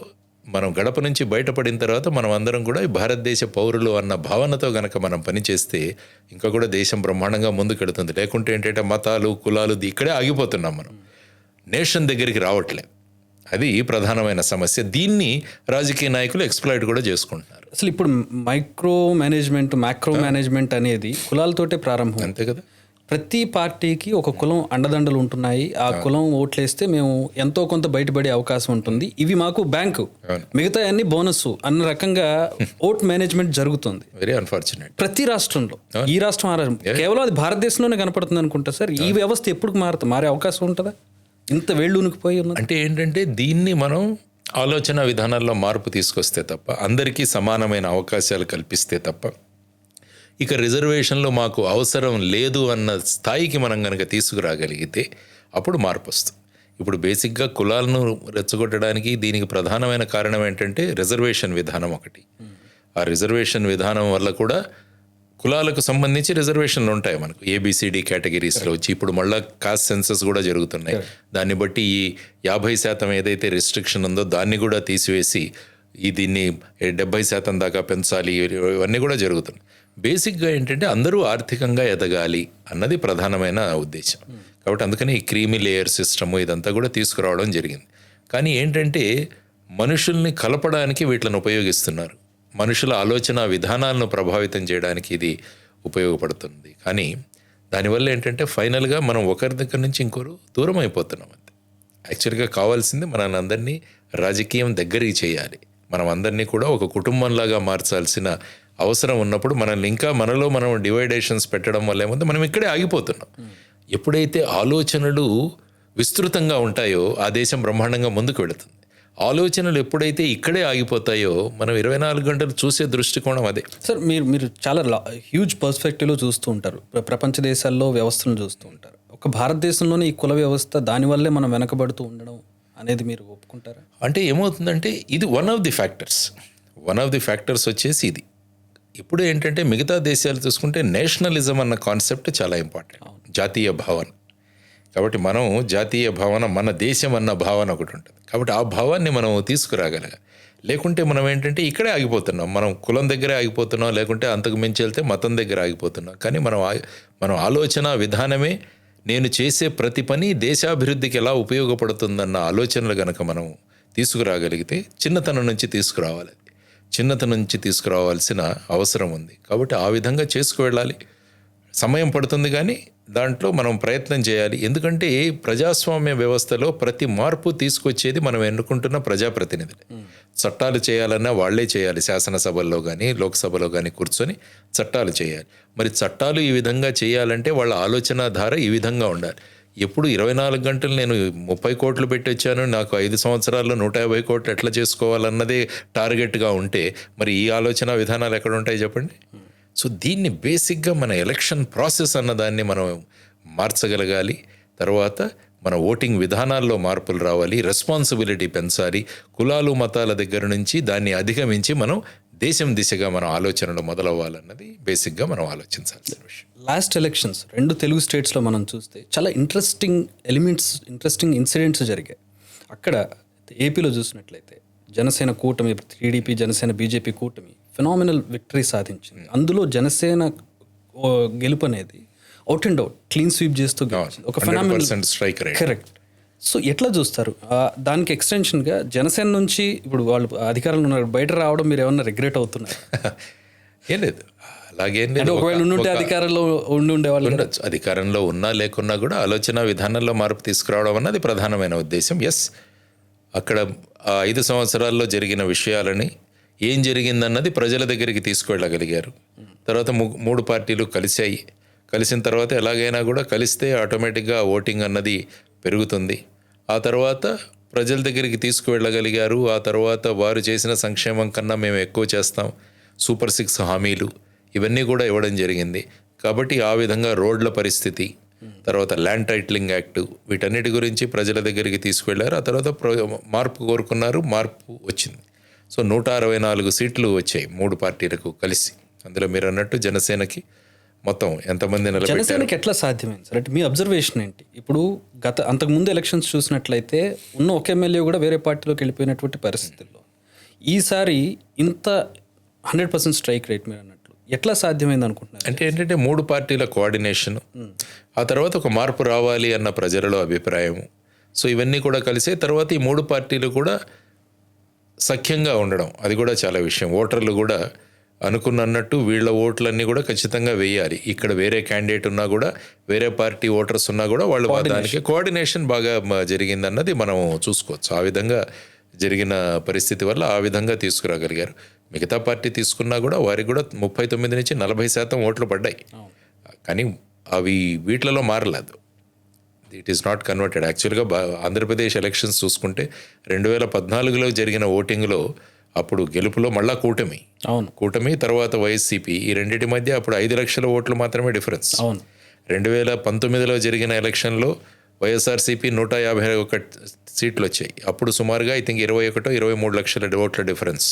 సో ఆ విధంగా మీరు చూసుకుంటూ పోతుంటే ఈ ఓటింగ్ డిఫరెన్స్ అన్నది తక్కువే, కానీ సీట్ల డిఫరెన్స్ ఎక్కువగా ఉన్నది. పర్సెంటేజ్ తక్కువ ఉంటుంది, కానీ సీట్లు అక్కడ చాలా హ్యూజ్ గ్యాప్. అక్కడ 151, అప్పుడు 23 ఓటు ఇచ్చింది. 23 + 1 175, ఇప్పుడు 164 + 11. సో ఆ విధంగా ఉంటుందన్నమాట. ఎప్పుడైనా ప్రజాస్వామ్యంలో ఒక పార్టీకి ఇన్ని సీట్లు రావడం అన్నది కూడా ప్రజాస్వామ్యానికి కొద్దిగా ఆలోచించాల్సిందే. అందుకనే నేను అన్నాను, ప్రపోర్షనేట్ రిప్రజెంటేషన్ మనం ఏదైతే వాడామో, ఏ పార్టీకి ఎన్ని పర్సెంటేజ్ ఓట్లు వస్తే అన్ని సీట్లు వస్తే అప్పుడు ఏమవుతుందంటే అందరూ జాగ్రత్తగా పనిచేస్తారు.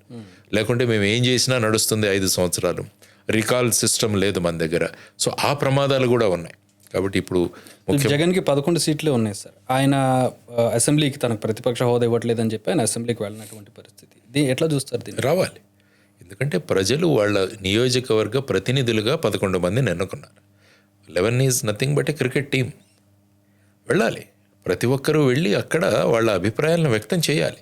అదొక మంచి ప్లాట్ఫామ్ మనకి మాట్లాడడానికి, ప్రజల విషయాలను తీసుకువెళ్ళడానికి. సో వెళ్ళాలి. అది మేము అంతకుముందు కూడా అలాగే జరిగింది. అంతకుముందు కూడా ఆయన ఆ కూటమి ఉన్నప్పుడు అప్పుడు వెళ్ళలేదు, తర్వాత వీరి ప్రభుత్వం ఉన్నప్పుడు కూడా చంద్రబాబు గారు నేను అసెంబ్లీకి వెళ్ళనన్నారు. సో ఈ విధంగా జరుగుతూనే ఉంది. కానీ అల్టిమేట్గా కోల్పోయేది ఏంటంటే ఆ నియోజకవర్గ ప్రజలు. అందుకనే నేను ఇంతకుముందు అన్నాను, ప్రభుత్వాలు ఏదైనా ప్రతి నియోజకవర్గానికి సంవత్సరానికి 100 కోట్లు ఇవ్వాలి అన్న ఒక సిస్టమ్ కనుక రాగలిగితే ఏ ప్రభుత్వమైనా పర్వాలేదు. నియోజకవర్గాలు అభివృద్ధి చెందుతాయి. ప్రజలు నిర్ణయించుకుంటారు, నా నియోజకవర్గానికి 100 కోట్లతో నేను ఏం చేయాలని, నాకు రోడ్డు కావాలా, బ్రిడ్జ్ కావాలా, లేదంటే మంచి స్కూల్ బిల్డింగ్స్ కావాలా, ఇవన్నీ కూడా నిర్ణయించుకొని. లేకుంటే ఏమవుతుంది, అపోజిషన్ ఎమ్మెల్యేలు ఉంటే ఆ నియోజకవర్గాలు అంతే, ఇంకా అసలు వాటికి ఫండ్స్ ఉండవు, వాటిలో అభివృద్ధి ఉండదు. సో ఈ విధమైన భావాలతో ఏమవుతుందంటే రాష్ట్రం కోల్పోతుంది. సో ఎలక్షన్స్ అయిన తర్వాత you have to rise above your party. Elections తర్వాత అందరూ కలిసి వెళ్ళగలగాలి.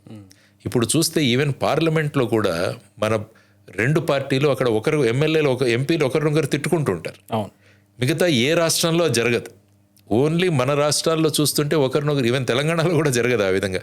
ఆంధ్రప్రదేశ్లో ఒక పార్టీ ఎంపీ మాట్లాడుతుంటే ఇంకో పార్టీ ఎంపీలేసి తిడుతుంటారు. రాష్ట్రంలో ఉన్న చిన్న చిన్న ఇష్యూస్ అన్నీ కూడా అక్కడికి తీసుకెళ్ళి మాట్లాడుతుంటారు. యాక్చువల్గా మనం చూపించాల్సింది ఏంటంటే రాష్ట్రం కోసం మేము అందరం కూడా కలిసి ఉన్నామని చెప్పగలిగితే ఏమవుతుందో, యూనిటీ చూపించగలిగితే అది అవుతుంది. మహారాష్ట్ర, తమిళనాడు చూస్తే మీకు ఆ విధంగా ఉంటుంది.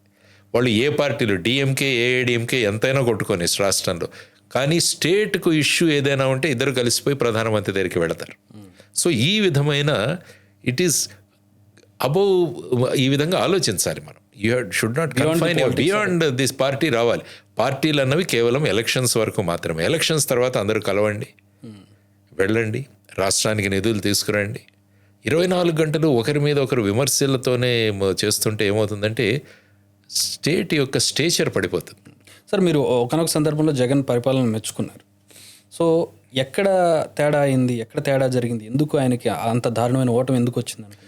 నేను ఎప్పుడు చెప్పినా కూడా ఇష్యూ బేస్డ్ మాట్లాడుతున్నాను. నాకు పొలిటికల్ పార్టీ జనరలైజ్డ్ కాదులేండి. జనరల్ ఒక్కొక్క ఇష్యూ. ఫర్ ఎగ్జాంపుల్ నాడు నేడు కార్యక్రమం గురించి మాట్లాడాను నేను. పాఠశాలల పరిస్థితి, ఎందుకంటే నేను చదువుకున్న మా ఓన్ స్కూల్లో బ్రహ్మాండంగా స్కూల్ ఇంప్రూవ్ అయింది. కొత్త బిల్డింగ్లు వచ్చాయి, తర్వాత వాటర్ సప్లై జరిగింది, తర్వాత వచ్చేసి బ్రహ్మాండంగా స్కూల్స్ చూడగానే ఇది గవర్నమెంట్ స్కూలా అన్న దీంట్లో బ్రహ్మాండమైన మార్పులు వచ్చాయి. అదేవిధంగా హాస్పిటల్స్ కావచ్చు, ఇలాంటివి కొన్ని విషయాలు. తర్వాత శ్రీకాకుళం దగ్గర మన కిడ్నీ పేషెంట్లు ఎవరైతే ఉన్నారో వారి కోసం ఒక రీసెర్చ్ సెంటర్, ఉద్దానం ప్రాంతంలో రీసెర్చ్ సెంటర్ ఒకటి డెవలప్, ఇలా ఇష్యూ బేస్డ్గా మాట్లాడడం జరిగింది. సో ఆ విధంగా జరుగుతున్న సందర్భంలో సుమారుగా 2,52,000 కోట్లు వాళ్ళు ఈ నవరత్నాల కింద వాళ్ళు డిస్ట్రిబ్యూట్ కూడా చేయడం జరిగింది. ఆ షెడ్యూల్ కూడా ఇచ్చేవాడు. సంవత్సరానికి మొదట ఈ షెడ్యూల్, ఈ రోజుల్లో ఈ విధంగా స్కీములు ఇస్తామని చెప్పి ఆ బటన్ నొక్కి మార్చడం కూడా జరిగింది. కానీ అల్టిమేట్గా ఏంటంటే ప్రజలు వాళ్ళు ఆలోచిస్తే ల్యాండ్ టైటిలింగ్ యాక్ట్ ఒకటి ప్రధానంగా అక్కడ దెబ్బకొట్టిన విధానం. ఎందుకంటే ప్రజలు ఇక మీ భూముల్ని లాగేసుకుంటారు. పట్టాదారు పాస్ పుస్తకాల మీద కూడా ఆయన ఫోటో పెడుతున్నారు. తర్వాత మీకు ఉపయోగించే ఏవైతే మీ బౌండరీ స్టోన్స్ ఉంటాయో వాటి మీద కూడా ఇదే వస్తుంది. కాబట్టి రేపు మీ భూములు మీ పేర్లలో ఉండవు అని వచ్చింది. యాక్చువల్గా చూస్తే ఇది కేంద్ర ప్రభుత్వం నుంచి వచ్చిన ముసాయిదా అది, ఆ యాక్ట్ ల్యాండ్ టైటిలింగ్. టీడీపీ కూటమి నేతలు బాగా సక్సెస్ అయినట్టున్నారు. ఆ ఇష్యూని బాగా తీసుకెళ్లారు. ఎందుకంటే అడ్వకేట్లు కూడా ప్రతి చోట అక్కడ నిరసనలు తెలియజేశారు. సో వాటన్నిటి ఒక ప్రభావం ఒకటి ఉంది. తర్వాత వచ్చేసి ఈ కొన్ని ఇన్సిడెంట్స్ ఏవైతే జరిగాయి, ముఖ్యంగా police law and order issues కొన్ని జరిగిన ఇష్యూస్, ఫర్ ఎగ్జాంపుల్ సుధాకర్ గారు కావచ్చు, వీటన్నిటి ఇన్సిడెంట్స్ కూడా ప్రభావం చూపించింది. తర్వాత ఈ 3 పార్టీలు కలిసి వచ్చాయి. సో ఆ విధమైన పరిస్థితులలో అక్కడ ఎలక్షన్స్ జరిగాయి అన్నమాట. ఎప్పుడు కూడా ఏ పార్టీ అయినా కూడా ఉన్న దాంట్లో సక్రమంగా చేస్తే మనం మెచ్చుకోవాలి, there is no doubt. So ఆ విధంగా జరిగిన ప్రక్రియ. సో ఇప్పుడు అధికారంలోకి వచ్చాక జనసేన తీరు, పవన్ కళ్యాణ్ తీరు ఎలా ఉందనుకుంటున్నారు? మీ అసెస్మెంట్ ఏంటి? అక్కడ అసలు మొత్తం కూటమి పరిపాలన ఎట్లా? కూటమి పరిపాలన మొత్తంగా మనం చూసుకుంటే వాళ్ళు 2 విషయాల మీద ప్రధానంగా కాన్సన్ట్రేట్ చేస్తున్నారు. ఒకటి వచ్చేసి అమరావతి, రెండవది వచ్చేసి పోలవరం, ఏపీ. అమరావతి ముఖ్యంగా వారు ఒక గొప్ప క్యాపిటల్గా డెవలప్ చేయాలని, దానికి సుమారుగా ఇంకా ఒక 35,000 ఎకరాలు కూడా మాకు కావాల్సి వస్తుంది, ఇంటర్నేషనల్ ఎయిర్పోర్ట్ రావాలి, ఇవన్నీ కూడా మాట్లాడుతున్నారు. ఆ తర్వాత కేంద్ర ప్రభుత్వం కూడా ఒక 15,000 కోట్ల రూపాయలు అరేంజ్ చేశారు. ఆ తర్వాత ఇక్కడి నుంచి కూడా సుమారుగా 6,000 కోట్లు పెట్టారు. తర్వాత బాండ్స్ అని వీటిలన్నింటినీ కూడా తెస్తున్నారు. సో ఇప్పుడు అమరావతి చుట్టూ నడుస్తోంది. ఈ సందర్భంలో మరి ఉత్తరాంధ్ర, రాయలసీమ ఏమవుతాయి అన్నది కూడా ఒక జనరల్గా క్వశ్చన్ ఒకటి. ఆ తర్వాత ఏంటంటే ఇంతకుముందు మనం అందరం కలిసి పోరాడిన ప్రత్యేక హోదా ఏమైందన్నది కూడా ఒక ఇష్యూ. చాలా మంది is it still alive sir? వస్తుందా అసలు ప్రత్యేక హోదా అనేది? అసలు కేంద్రంలో వీళ్ళు కేంద్రంలోనే ఉన్నారు, ఇప్పుడు ఆ గవర్నమెంట్లో భాగంగా ఉన్నారు వాళ్ళు. అసలు ఇది మర్చిపోవాల్సిన అంశం, అసలు దీనికి దిస్ క్వశ్చన్ డజంట్ అరైజ్ అనేది వాళ్ళ మాట. ఏమవుతుందంటే చాలా రాష్ట్రాలు ప్రత్యేక హోదా కోరుకుంటున్నాయి. ఒరిస్సా కోరుకుంటుంది, ఈవెన్ తమిళనాడు కోరుకుంటుంది, మిగతా రాష్ట్రాలు, బీహార్ కోరుకుంటుంది. మరి వీళ్ళకిస్తే ఎలా అవుతుందని. కానీ ఈ రాష్ట్రం యొక్క ఫార్మేషన్ అన్నది డిఫరెంట్గా జరిగింది. ఏపీ రీఆర్గనైజేషన్ యాక్ట్ ఒకసారి చూసుకుంటే జరిగిన, రాజ్యసభలో జరిగిన, మీరు అక్కడ జరిగిన చర్చలు కూడా చూసుకుంటుంటే అప్పుడు ఖచ్చితంగా 5 సంవత్సరాలు అంటే కాదు 10 సంవత్సరాలకి ఇవ్వాలని కూడా చేసి చట్టం వచ్చేసరికి అందులో ఎటువంటి ఇది మెన్షన్ చేయలేదు. సో దాంతో ఏమైంది, యాక్చువల్గా ప్రత్యేక హోదా గురించే చంద్రబాబు నాయుడు గారు 2018లో కూటమి నుంచి బయటకు వచ్చేసారు. ఆయన మీకు తెలిసే ఉంటుంది. మరి లైవే కదా అది. మరి ఆ తర్వాత మరి ఎలాగైపోయింది సడన్గా ఇది? ఎందుకంటే ప్రత్యేక హోదా అన్నది వైసీపీ కూడా ఎత్తుకున్నారు. వైసీపీ ఎత్తిన తర్వాతే నో కాన్ఫిడెన్స్ మోషన్ మూవ్ చేశారు. కరెక్ట్. నో కాన్ఫిడెన్స్ మోషన్కి 2 పార్టీలు సహకరించాయి. ఈ రోజు ఏమైంది సార్? అసలు ఎవరు అదే అంటున్నారు, ఎవరు మాట్లాడలేదు. ఇది ముగిసిన అధ్యాయం. ఎవరైనా మాట్లాడితే ఏదో ఒకటి అంటగట్టేస్తారు దీని గురించి. కానీ ఏమవుతుందంటే ఎన్కే సింగ్ గారు ఒక పుస్తకం రాశారు, కారిడార్స్ ఇన్ పవర్ ఏదో ఒక పుస్తకం ఉంది. అందులో ఆయన స్పష్టంగా రాశారు, 15th ఫైనాన్స్ కమిషన్ చైర్మన్, ఇప్పటికీ కావాలనుకుంటే కేంద్ర ప్రభుత్వం ప్రత్యేక హోదా రాష్ట్రానికి ఇవ్వచ్చు అని రాశారు. 14వ ఫైనాన్స్ కమిషన్ ఎప్పుడూ చెప్పలేదు స్టేట్కి ప్రత్యేక హోదా ఇవ్వాల్సిన ఇది లేదు అని చెప్పేసి. కాబట్టి ఇటువంటి ఉన్నప్పుడు మరి ఎలా ముందుకు తీసుకువెళ్ళాలి అన్నది. ఎందుకంటే ప్రత్యేక హోదా వస్తే చాలా అడ్వాంటేజెస్ ఉంటాయి మనకి. దానికి బదులు ఇప్పుడు 2 ఇండస్ట్రియల్ కారిడార్స్ డెవలప్ చేస్తున్నాడు, ఓర్వకల్లు, తర్వాత కొప్పర్తి, ఈ ప్రాంతాల్లో డెవలప్ చేస్తామని వారు చెప్పారు. టీడీపీ వాదన ఏంటంటే పేరు చెప్పకపోయినా ఆ లాభాలన్నీ మనకు వస్తున్నప్పుడు ఈ ప్యాకేజీ అనేది, ప్రత్యేక హోదా అనేది ప్యాకేజీ కూడా అవ్వలేదుగా. ప్యాకేజ్ ఏం చెప్పింది? బుందేల్ఖండ్ ప్యాటర్న్లో మనకి 7 జిల్లాలు ఏవైతే ఉన్నాయో 4 రాయలసీమ జిల్లాలు, 3 ఉత్తరాంధ్ర జిల్లాలకి ప్రతి సంవత్సరం 50 కోట్ల రూపాయలు ఇవ్వాలని చెప్పేసి ఒక ఇన్స్టాల్మెంట్ రిలీజ్ అయిందనుకుంటే నా తర్వాత ఏమీ లేదు. సో ఈ విధమైన పరిస్థితులలో మరి ఏమవ్వాలి? మధ్యలో వచ్చేసి ఇంకా 3 క్యాపిటల్స్ అన్నది ఒకటి వచ్చింది మధ్యలో. సో అదొకటి. కాబట్టి ఒకటి వచ్చేసి which side sir? 3 capital side ఉంటారా, అమరావతి సైడ్ ఉంటారా? నేనేమంటే యాక్చువల్గా 26 క్యాపిటల్స్ ఉండాలంటున్నాను నేను. We should have 26 Capitals. Okay. Each district should be A capital. దీనికి తమిళనాడు మోడల్ మీరు చూడాలి ఒకసారి. తమిళనాడులో వెళ్ళి చూడండి, ప్రతి జిల్లాకు ఏదో ఒక విశిష్టమైన పరిశ్రమ ఉంటుంది అక్కడ. సేలంకు వెళ్ళండి, స్టీల్. కోయంబత్తూరుకి వెళ్ళండి, మెషినరీ, తర్వాత ఈ ఆటోమొబైల్స్, మోటార్స్ ఇవన్నీ ఉంటాయి. క్యాపిటల్ అని నేమ్ ఇవ్వడం ఏమన్నా సమస్య అవుతుందంటారు ఇక్కడ? మీరు ఇప్పుడు అన్నట్టు సేలంలో కానీ వాటన్నిటి క్యాపిటల్ అని పేరు లేదు, కానీ డెవలప్మెంట్ జరుగుతుంది. Development each district. కానీ ఇక్కడ మనకు వచ్చేటప్పుడు దీనికి ప్రధాన ఇది క్యాపిటల్ అని చెప్పడం అనేది ఏమైనా సమస్య అవుతుంది అనుకోవచ్చు? సమస్య ఏమో అవ్వదు. యాక్చువల్గా ఏంటంటే ఒక క్యాపిటల్ అంటూ ఉండాలి ప్రతి స్టేట్కి. తర్వాత ఏంటంటే అమరావతి అన్నది మన ఆంధ్రప్రదేశ్ రాష్ట్రం షేప్ విచిత్రంగా ఉంటుంది, పొడుగ్గా ఉంటుంది. కాబట్టి మధ్యలో ఉండాలి క్యాపిటల్. ఏ ప్రభుత్వమైనా ఆలోచించాల్సింది ఏంటంటే, ఒక శ్రీకాకుళం ఇచ్చాపురంలో ఉన్న ఒక వ్యక్తి అమరావతికి ఒక పర్యాటకుడుగా రావాలి, కానీ సమస్య పరిష్కారం కోసం అమరావతికి రాకూడదు. ఏ సమస్యలు అక్కడే సాల్వ్ అవ్వాలి. ఎందుకంటే ఇంత టెక్నాలజీ ఉంది, ఇంత బ్యూరోక్రసీ ఉంది మనకు. మళ్ళా అక్కడ నుంచి ఒక సంచి పట్టుకొని ఇక్కడి వరకు వస్తున్నా అంటే మనం అడ్మినిస్ట్రేషన్లో కూడా ఫెయిల్ అయినట్టే కదా, వెనక్కి వెళ్తున్నట్టు మరి. కాబట్టి ప్రజా సమస్యలు తీరాలి, ప్రజా సమస్యలను మనం పరిష్కరించాలి, ప్రతి ప్రాంతం కూడా అభివృద్ధి చెందాలి. ఇది చాలా ముఖ్యమైన విషయం. ఇప్పుడు అందరూ అంటున్నది అంటే ఈ ప్రాంతం అభివృద్ధి చెప్తే మరి మిగతా ప్రాంతాలు ఏంటి? మరి ఈ ప్రాంతం అభివృద్ధి చెందడానికి ఎకనామిక్ డ్రైవింగ్ ఫ్యాక్టర్స్ ఏంటి? ఇక్కడ ఏం తీసుకొస్తారు మీరు? ఇప్పుడు స్పోర్ట్స్ సిటీ అంటున్నారు, మెడి సిటీ అంటున్నారు, ఎడ్యుకేషన్ సిటీ అంటున్నారు, ఇలా నవనగరాలు అని చెప్పేసి అక్కడ పెట్టారు. సో వీటన్నింటినీ రావాలంటే ఎలా చేయాలి? మళ్ళీ ఒక 35,000 ఎకరాలు అంటున్నారు. మరి వాళ్ళ కోసం ల్యాండ్ పూలింగ్ మళ్ళా అంటున్నారు. మరి దానికి ఎలా డెవలప్మెంట్ చేస్తారు మీరు? ఇవన్నీ కూడా సమస్యలు. రెండవది వచ్చేసి మన పోలవరం కూడా డయాఫ్రమ్ వాల్ దెబ్బతినడము, ఇవన్నీ ఆరోపణలు ప్రత్యారోపణలు జరిగాయి. ఆ తర్వాత ఫైనల్గా 2027కి పోలవరం పూర్తి చేస్తామని అంటున్నారు. ఆ తర్వాత ఇప్పుడు పోలవరం బనకచెర్ల కొత్త ఒక ప్రాజెక్టు, తర్వాత తెలంగాణ నుంచి దానికి విరోధం, ఇవన్నీ కూడా పంపించారు వాళ్ళు. ఎన్వైరన్మెంట్ ఎక్స్పర్ట్ కమిటీ వచ్చేసి మీరు సిడబ్ల్యూసి దగ్గర నుంచి పర్మిషన్ తీసుకోవాలి కాబట్టి మళ్ళీ వెనక్కి పంపారు. నిన్నే ఇక్కడ ఉత్తమ్ కుమార్ రెడ్డి గారు కూడా ప్రజెంటేషన్ ఇచ్చారు. బనకచెర్ల వల్ల తెలంగాణ యొక్క ఏ విధంగా ఎఫెక్ట్ అవుతుందని ఆయన చెప్పారు. కాబట్టి ఇదేంటంటే సామరస్యంగా అందరూ కూర్చొని సాల్వ్ చేసుకోవాల్సిన ఇష్యూస్ ఇవన్నీ కూడా. తెలంగాణ విషయానికి వచ్చినప్పుడు ఇక్కడ కూడా ఒక అంటే ఇంట్రెస్టింగ్ ఇన్సిడెంట్స్. ఇప్పుడు 2 టర్మ్స్ బీఆర్ఎస్ అధికారంలోకి వచ్చింది. 3వ టర్మ్ వచ్చేటప్పటికి ఎక్కడ తేడా జరిగింది, ఎక్కడ నెగిటివ్ అయింది, కాంగ్రెస్ అధికారంలోకి ఎందుకు వచ్చింది? బేసిక్గా ఏంటంటే యాంటీ ఇన్కంబెన్సీ ఒకటి ఉంటుంది. అంటే ఒక 2 టర్ములు అయిన తర్వాత జనరల్గా యాంటీ ఇన్కంబెన్సీ అన్నది ఒక ఫ్యాక్టర్. తర్వాత రెండవది వచ్చేసి ప్రధానంగా ఏంటంటే కొంతమంది ఎమ్మెల్యేలను మార్చుంటే బీఆర్ఎస్ మళ్ళా వచ్చేదన్నది కూడా ఒక వాదన. ఒక 25 ఎమ్మెల్యేలను కనుక వాళ్ళు చేంజ్ చేసి ఉంటే మళ్ళీ బీఆర్ఎస్ వచ్చేదన్నది ఈ ఒక ఇష్యూ. తర్వాత వచ్చేసి మెయిన్గా కాళేశ్వరం, అదే ఎలక్షన్ టైంలో మేడిగడ్డ దగ్గర ఇది అవ్వడం, ఇవన్నీ కూడా వచ్చాయి. Anti incumbency. తర్వాత రేవంత్ రెడ్డి గారి ప్రచారం, ఆయన కాంగ్రెస్ అధ్యక్షుడిగా ఆయన తీసుకొచ్చిన ప్రచారం. సో ఎక్కడో ఒక చోట గ్యాప్ ఉండిపోయింది, కేసీఆర్ గారు అంతగా కలవలేదు ప్రజల్లో అన్నది కూడా, ఆ గ్యాప్ ఒకటి వచ్చేసింది అన్నది ఒకటి ప్రజల్లోకి కూడా తీసుకువెళ్ళారు ఆ విధంగా. సో రేవంత్ రెడ్డి జర్నీని ఎట్లా చూస్తారు సార్? ఆయన ఒక సాధారణ కార్యకర్త స్థాయి నుంచి చాలా తక్కువ టైంలో సీఎంగా రావడం అనేది, అందులోనూ కాంగ్రెస్ పార్టీ లాంటి ఒక పార్టీలో సీఎం స్థాయికి ఎదగడం అనేది అంటే ఏంటంటే బేసిక్గా ఎలక్షన్ టైంలో ప్రజలను ఎలా రీచ్ అవుతున్నాం అన్నది కూడా ఒకటి చాలా ఇంపార్టెంట్.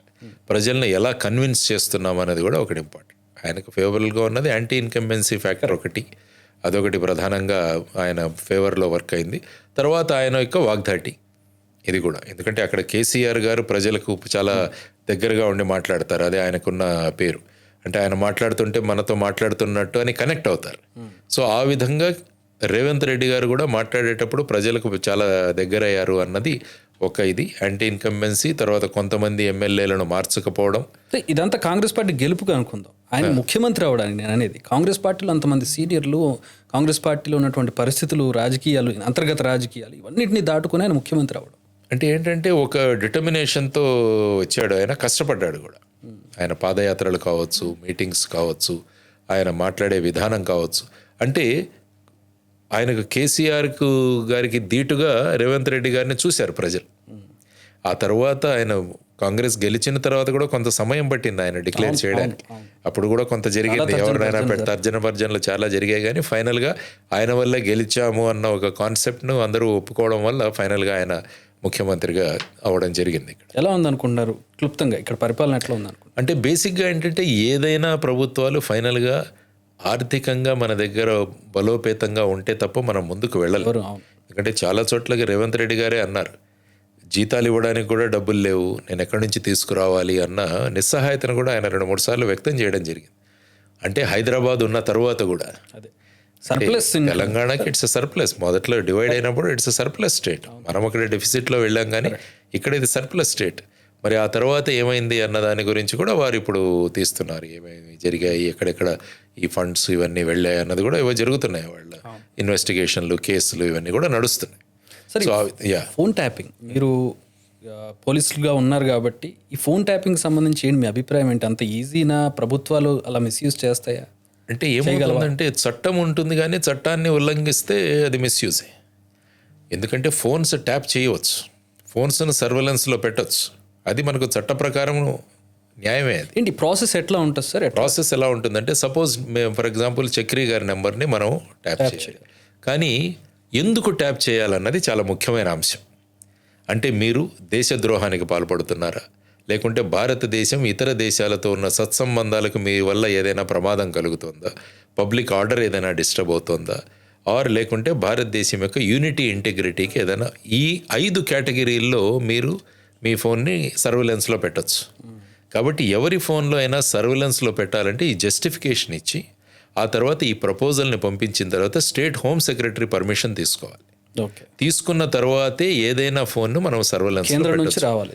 ఇక్కడ స్టేట్ అంటే స్టేట్ హోమ్ సెక్రటరీ. ఇక్కడ ఆ విధంగా కేంద్రంలో అయితే ఫర్ ఎగ్జాంపుల్ సిబిఐలో ఉండగా మేము ఎవరైనా ఫోన్ సర్వేలెన్స్లో పెట్టాలంటే యూనియన్ హోమ్ సెక్రటరీ పర్మిషన్స్ మనకి ఇవన్నీ కూడా కావాల్సిన అవసరం ఉంటుంది. సో ఈ డివైస్ వీళ్ళు పర్చేజ్ చేసిన విధానం కానీ ఇదంతా కూడా కాంట్రవర్సీ అయింది. ఎలా ఉంటుంది అది? అంటే ఇదంతా ఏంటంటే మనము ఇల్లీగల్గా చేయడం. అంటే కొంతమంది ఫోన్లు వీళ్ళు నక్సలైట్లతో సంబంధాలు ఉన్నాయి, నక్సలైట్లతో మాట్లాడుతున్నారు, ఇలా అని కొంతమంది ఫోన్ నెంబర్లు సర్వేలెన్స్లో పెట్టారని చెప్పేసి ఇప్పుడు ఏదో బయటకు వస్తుంది.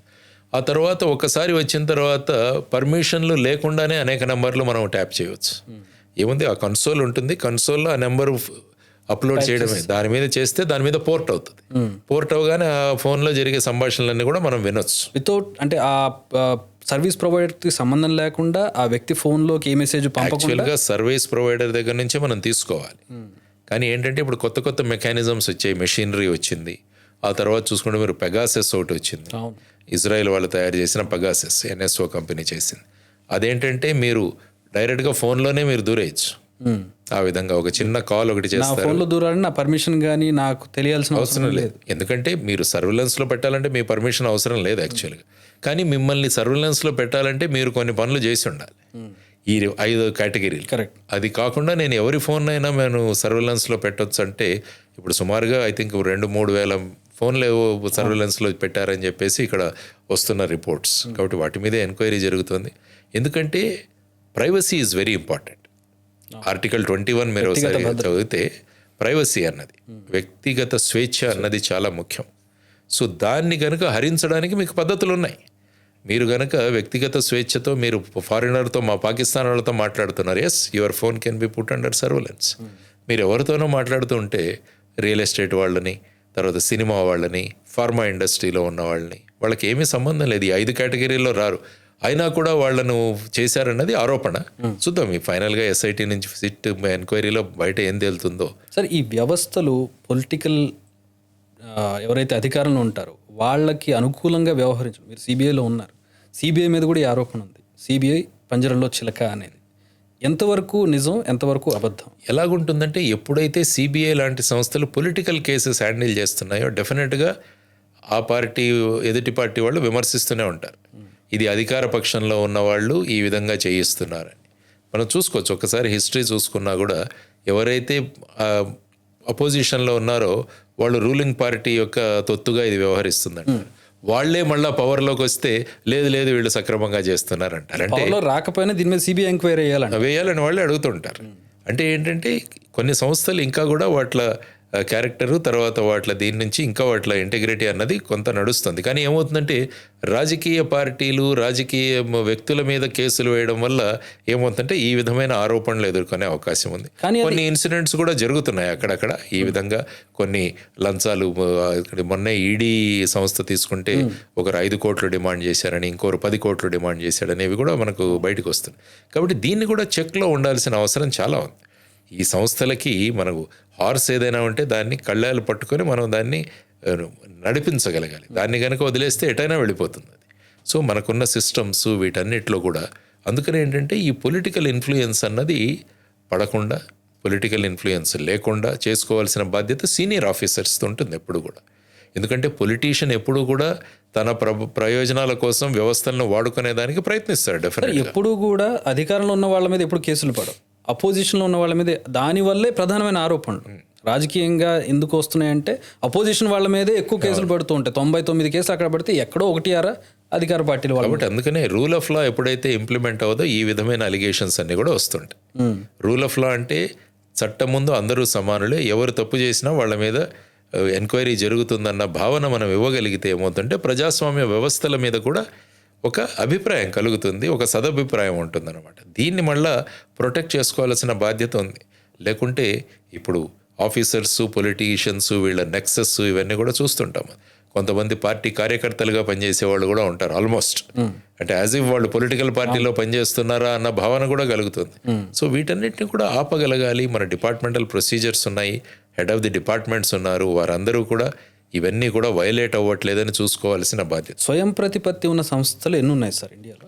స్వయం ప్రతిపత్తి నిజంగా అవి అంటే నేను అనేది ఆన్ పేపర్ కాదు, నిజంగా పనిచేసే స్వయం. యాక్చువల్గా అన్నీ కూడా స్వయం ప్రతిపత్తి సంస్థలే. కానీ ఏంటంటే ఆ స్వయం ప్రతిపత్తి అన్నది ఎంతవరకు మెయింటైన్ అవుతున్నది. ఫర్ ఎగ్జాంపుల్ ఎలక్షన్ కమిషన్ స్వయం ప్రతిపత్తి ఉన్న సంస్థ, రాజ్యాంగ సంస్థ. మరి ఎలక్షన్ కమిషన్ అపాయింట్మెంట్లో మరి సుప్రీంకోర్టు చీఫ్ జస్టిస్ని పెడతామంటే దాన్ని ఎందుకు పక్కన పెట్టారని ప్రశ్నిస్తున్నారు. అంటే దాని స్వయం ప్రతిపత్తి లేనట్టే కదా. అంటే కేంద్రంలో ఉన్నవారు ఏవైనా అనుకుంటే ఎవరినైనా ఎలక్షన్ కమిషనర్గా అపాయింట్ చేయొచ్చు అన్నది. అదేవిధంగా controller and auditor general CAG ఉన్నది, అది కూడా కాక్ కూడా, అది కూడా ఒక స్వతంత్ర ప్రతిపత్తి ఉన్న సంస్థ. దాని మరి అపాయింట్కి ఏ విధంగా జరుగుతుంది. ఇప్పుడు సిబిఐ డైరెక్టర్ కానీ, ఈడీ డైరెక్టర్ కానీ అపాయింట్ చేయడానికి ఒక కమిటీ ఉంటుంది, ఆ కమిటీ ద్వారా చేయాలి. కాబట్టి స్వయం ప్రతిపత్తి ఉన్న సంస్థల స్వయం ప్రతిపత్తిని అలాగే కాపాడడం అన్నది కూడా ఈ వ్యక్తుల యొక్క ప్రధానమైన ఉద్దేశం. ఎందుకంటే పార్టీలు మారుతుంటాయి, గవర్నమెంట్లు మారుతుంటాయి, కానీ ఈ సంస్థల మీద గనక అభిప్రాయం పోతే అప్పుడు ఏమవుతుందంటే చట్టం ప్రజలే చేతుల్లో తీసుకుంటారు, మేమే తీర్చుకుంటాం ఇక్కడ. అందుకనే ఈ గ్యాంగ్స్టర్లు, బాంబేలో చూస్తే అండర్ వరల్డ్, ఇవన్నీ కూడా ఈ విధంగా డెవలప్ అయింది. తర్వాత సిస్టమ్ చాలా ప్రొలాంగ్డ్గా టైం తీసుకుంటే 20 సంవత్సరాలు 30 సంవత్సరాలు పడుతుంటే ప్రజలకు ఇన్స్టంట్ జస్టిస్ కావాలి. కాబట్టి ఈ విధమైన శక్తుల మీద నమ్మకం పెరుగుతుంది. సో వీటన్నిటిని కూడా కాపాడుకుంటూ ఉండాల్సిన బాధ్యత ఈ రాజకీయ ప్రతినిధులు, తర్వాత మన ఎగ్జిక్యూటివ్, పొలిటికల్ ఎగ్జిక్యూటివ్ మీద చాలా ఇంపార్టెంట్ ఇది. సో మీరు కేసెస్ హ్యాండిల్ చేశారు, చాలా కీలకమైన హై ప్రొఫైల్ కేసెస్ హ్యాండిల్ చేశారు. ఎంఆర్ కానివ్వండి, సత్యం రామలింగరాజు గారు కానివ్వండి, జగన్ అక్రమాస్తులకు సంబంధించి కానివ్వండి, ఓబ్లాపురం కానివ్వండి, ఇలాంటి హై ప్రొఫైల్ కేసెస్ మీరు హ్యాండిల్ చేసేటప్పుడు ఎట్లాంటి ఫ్రిక్షన్స్ ఉంటాయి? రాజకీయపరమైన ఒత్తిళ్ళు ఎదుర్కొన్న సందర్భాలు ఉన్నాయి? రాజకీయ పరంగా నాకు 7 years నా 10 years కూడా ఎప్పుడు ఎవరు మాట్లాడలేదు. ఇంత హై ప్రొఫైల్ కేసెస్ ఎప్పుడు కూడా మాట్లాడలేదు మాతో. ఆ తర్వాత వచ్చేసి మాకు ముఖ్యంగా ఏంటంటే టైం ప్రెషర్ ఎక్కువ ఉండేది. ఎందుకంటే లిమిటెడ్ స్టాఫ్తో ఆ 7 సంవత్సరాల్లో ముఖ్యంగా 2009 తర్వాత 4 సంవత్సరాలు ఏదైతే ఉందో కేసులు, విపరీతమైన కేసులు, అన్నీ హైకోర్టు నుంచి వచ్చిన కేసులు, సుప్రీంకోర్టు నుంచి వచ్చిన కేసులు, వీటి ద్వారా మా పర్సనల్ టైంని పక్కన పెట్టాల్సి వచ్చేది. మా స్టాఫ్ కానీ, మా ఆఫీసర్స్ కానీ, వీరందరూ కూడా ఇక పర్సనల్ టైంను పక్కన పెట్టి ఈ కేసుల్లో డివోట్ అవ్వాల్సి ఉంది. Otherwise there was no other pressure. బాగా మీకు సాటిస్ఫాక్షన్ ఇచ్చిన కేసు ఏంటి? అంటే ఇవన్నీ ఏంటంటే లెర్నింగ్ ఎక్స్పీరియన్స్. ఎందుకంటే ఒక కేసు జరుగుతున్నప్పుడు ఏంట్రా ఇలా అవుతుందన్నది ఒక భావన జరుగుతుంది. ఏంటి ఇలా వెళ్ళిపోతుంది సమాజం, వీళ్ళేంటి ఇలా దోచుకుంటున్నారు అన్నది ఒక భావన కలుగుతుంది. కానీ but you are professional and you are suppose to do your duty. అందులో ముఖ్యంగా ఏంటంటే సత్యం కంప్యూటర్స్ కేసు అన్నది నేర్చుకోవడానికి చాలా కొత్త విషయాలు మేము నేర్చుకున్నాం.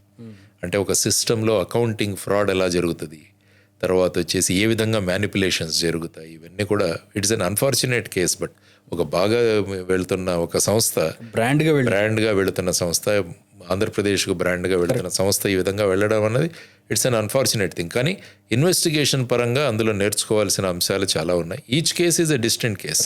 మైనింగ్ కేసులో కూడా టెక్నాలజీ ఉపయోగించడం, శాటిలైట్ ఇమేజరీ ఉపయోగించడం, ఇవన్నీ కూడా ప్రతి ఈచ్ యునిక్ కేసు అన్నది. కాబట్టి నేను కానీ మా ఆఫీసర్స్ కానీ నేర్చుకోవడానికి ఈ కేసులు చాలా ఉపయోగపడాయి. ఎందుకంటే ఇక్కడ నుంచి నేను మళ్ళీ మహారాష్ట్రకి వెళ్ళిన తర్వాత అక్కడ ఇన్వెస్టిగేషన్ స్టాండర్డ్స్ పెంచడానికి కూడా ఇవి చాలా ఉపయోగపడ్డాయి మాకు.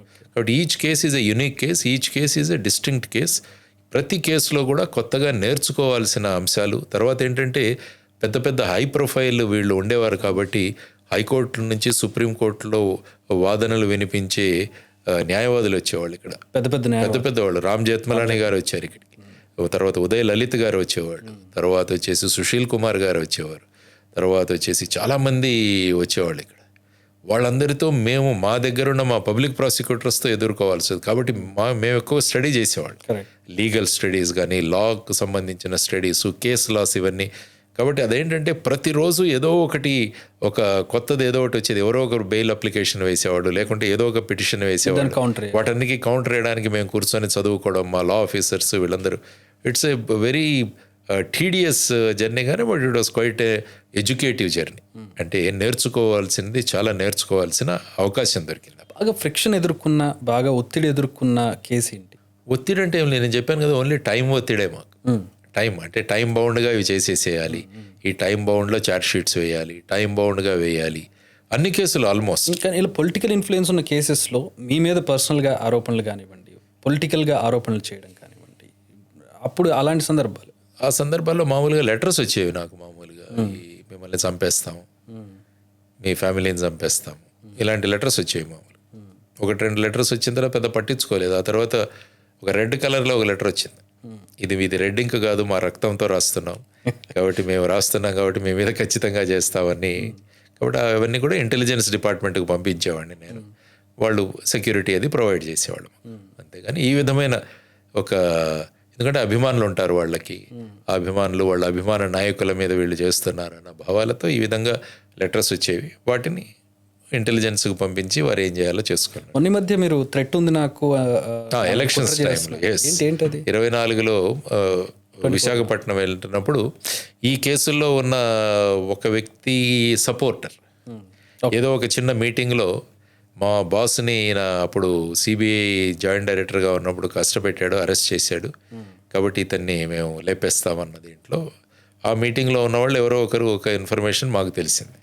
కాబట్టి యాక్చువల్గా ఏంటంటే మన బాధ్యత, ఎవరైనా ఒక ఇటువంటి తీవ్రమైన నేరం చేసే సమాచారం మీకుంటే ఆ సమాచారాన్ని అందజేయాలి.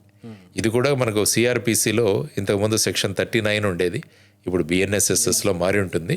సో కానీ బాధ్యత, ఇప్పుడు ఫర్ ఎగ్జాంపుల్ నాకు ఎక్కడైనా ఒక మర్డర్ కేసు జరుగుతుందని ముందు ఇన్ఫర్మేషన్ అది నేను పెట్టుకొని కూర్చోకూడదు, నేను ఇవ్వాలి, పోలీసులకి ఇన్ఫర్మేషన్ ఇవ్వాలి ఈ విధంగా తెలిసింది. కాబట్టి ఆ బాధ్యతతో నేను వారికి ఇవ్వడం జరిగింది. So what are you looking forward? అంటే ఇప్పుడు మీరు చాలా టైం పడుతుందని చెప్తున్నారు, కానీ మన అందరికీ అంత టైం కూడా లేదు ఇప్పుడు.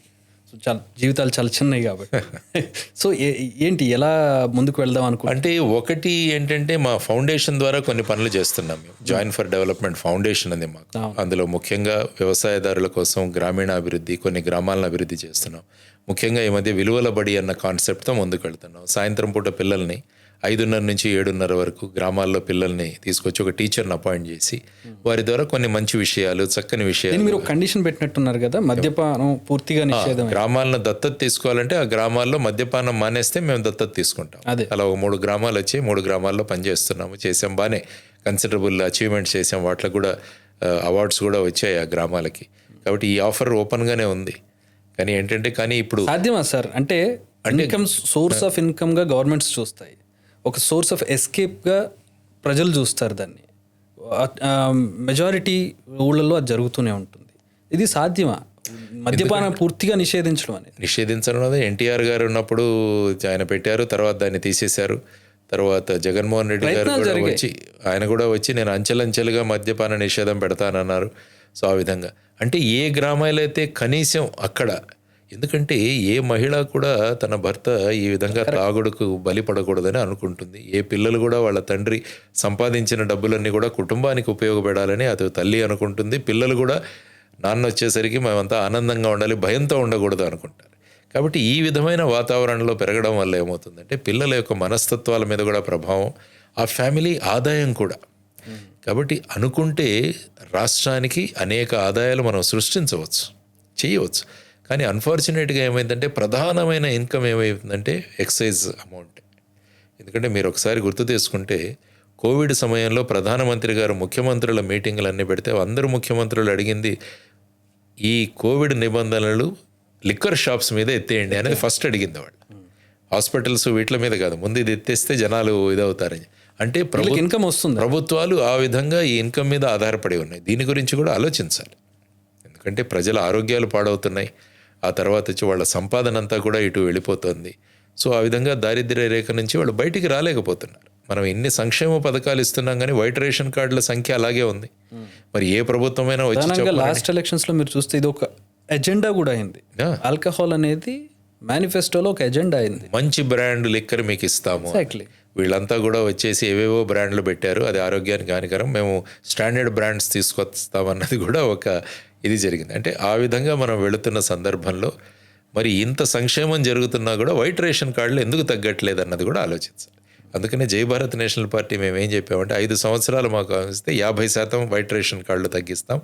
10 సంవత్సరాల్లో ఒక్క వైట్ రేషన్ కార్డు కూడా ఉండదు కదా రాష్ట్రంలో. ఎందుకంటే ప్రజల యొక్క ఆదాయం, తలసరి ఆదాయాన్ని పెంచాలి, ప్రజల యొక్క అర్నింగ్ కెపాసిటీని మనం పెంచగలగాలి అన్నది చేయొచ్చు. మనం చేయాలనుకుంటే చేయొచ్చు. కానీ ఇంత కాస్ట్లీ ఎలక్షన్స్ అయిపోయేసరికి ఏమైందంటే ఎక్కడ కూడా వచ్చే ఎన్నికలకు నేను ఎలా డబ్బు సమకూర్చుకోవాలన్నదే ప్రధానమైన ఆలోచన విధానంగా వెళుతున్న సమయంలో మరి వైట్ రేషన్ కార్డులు అలాగే ఉంటాయి.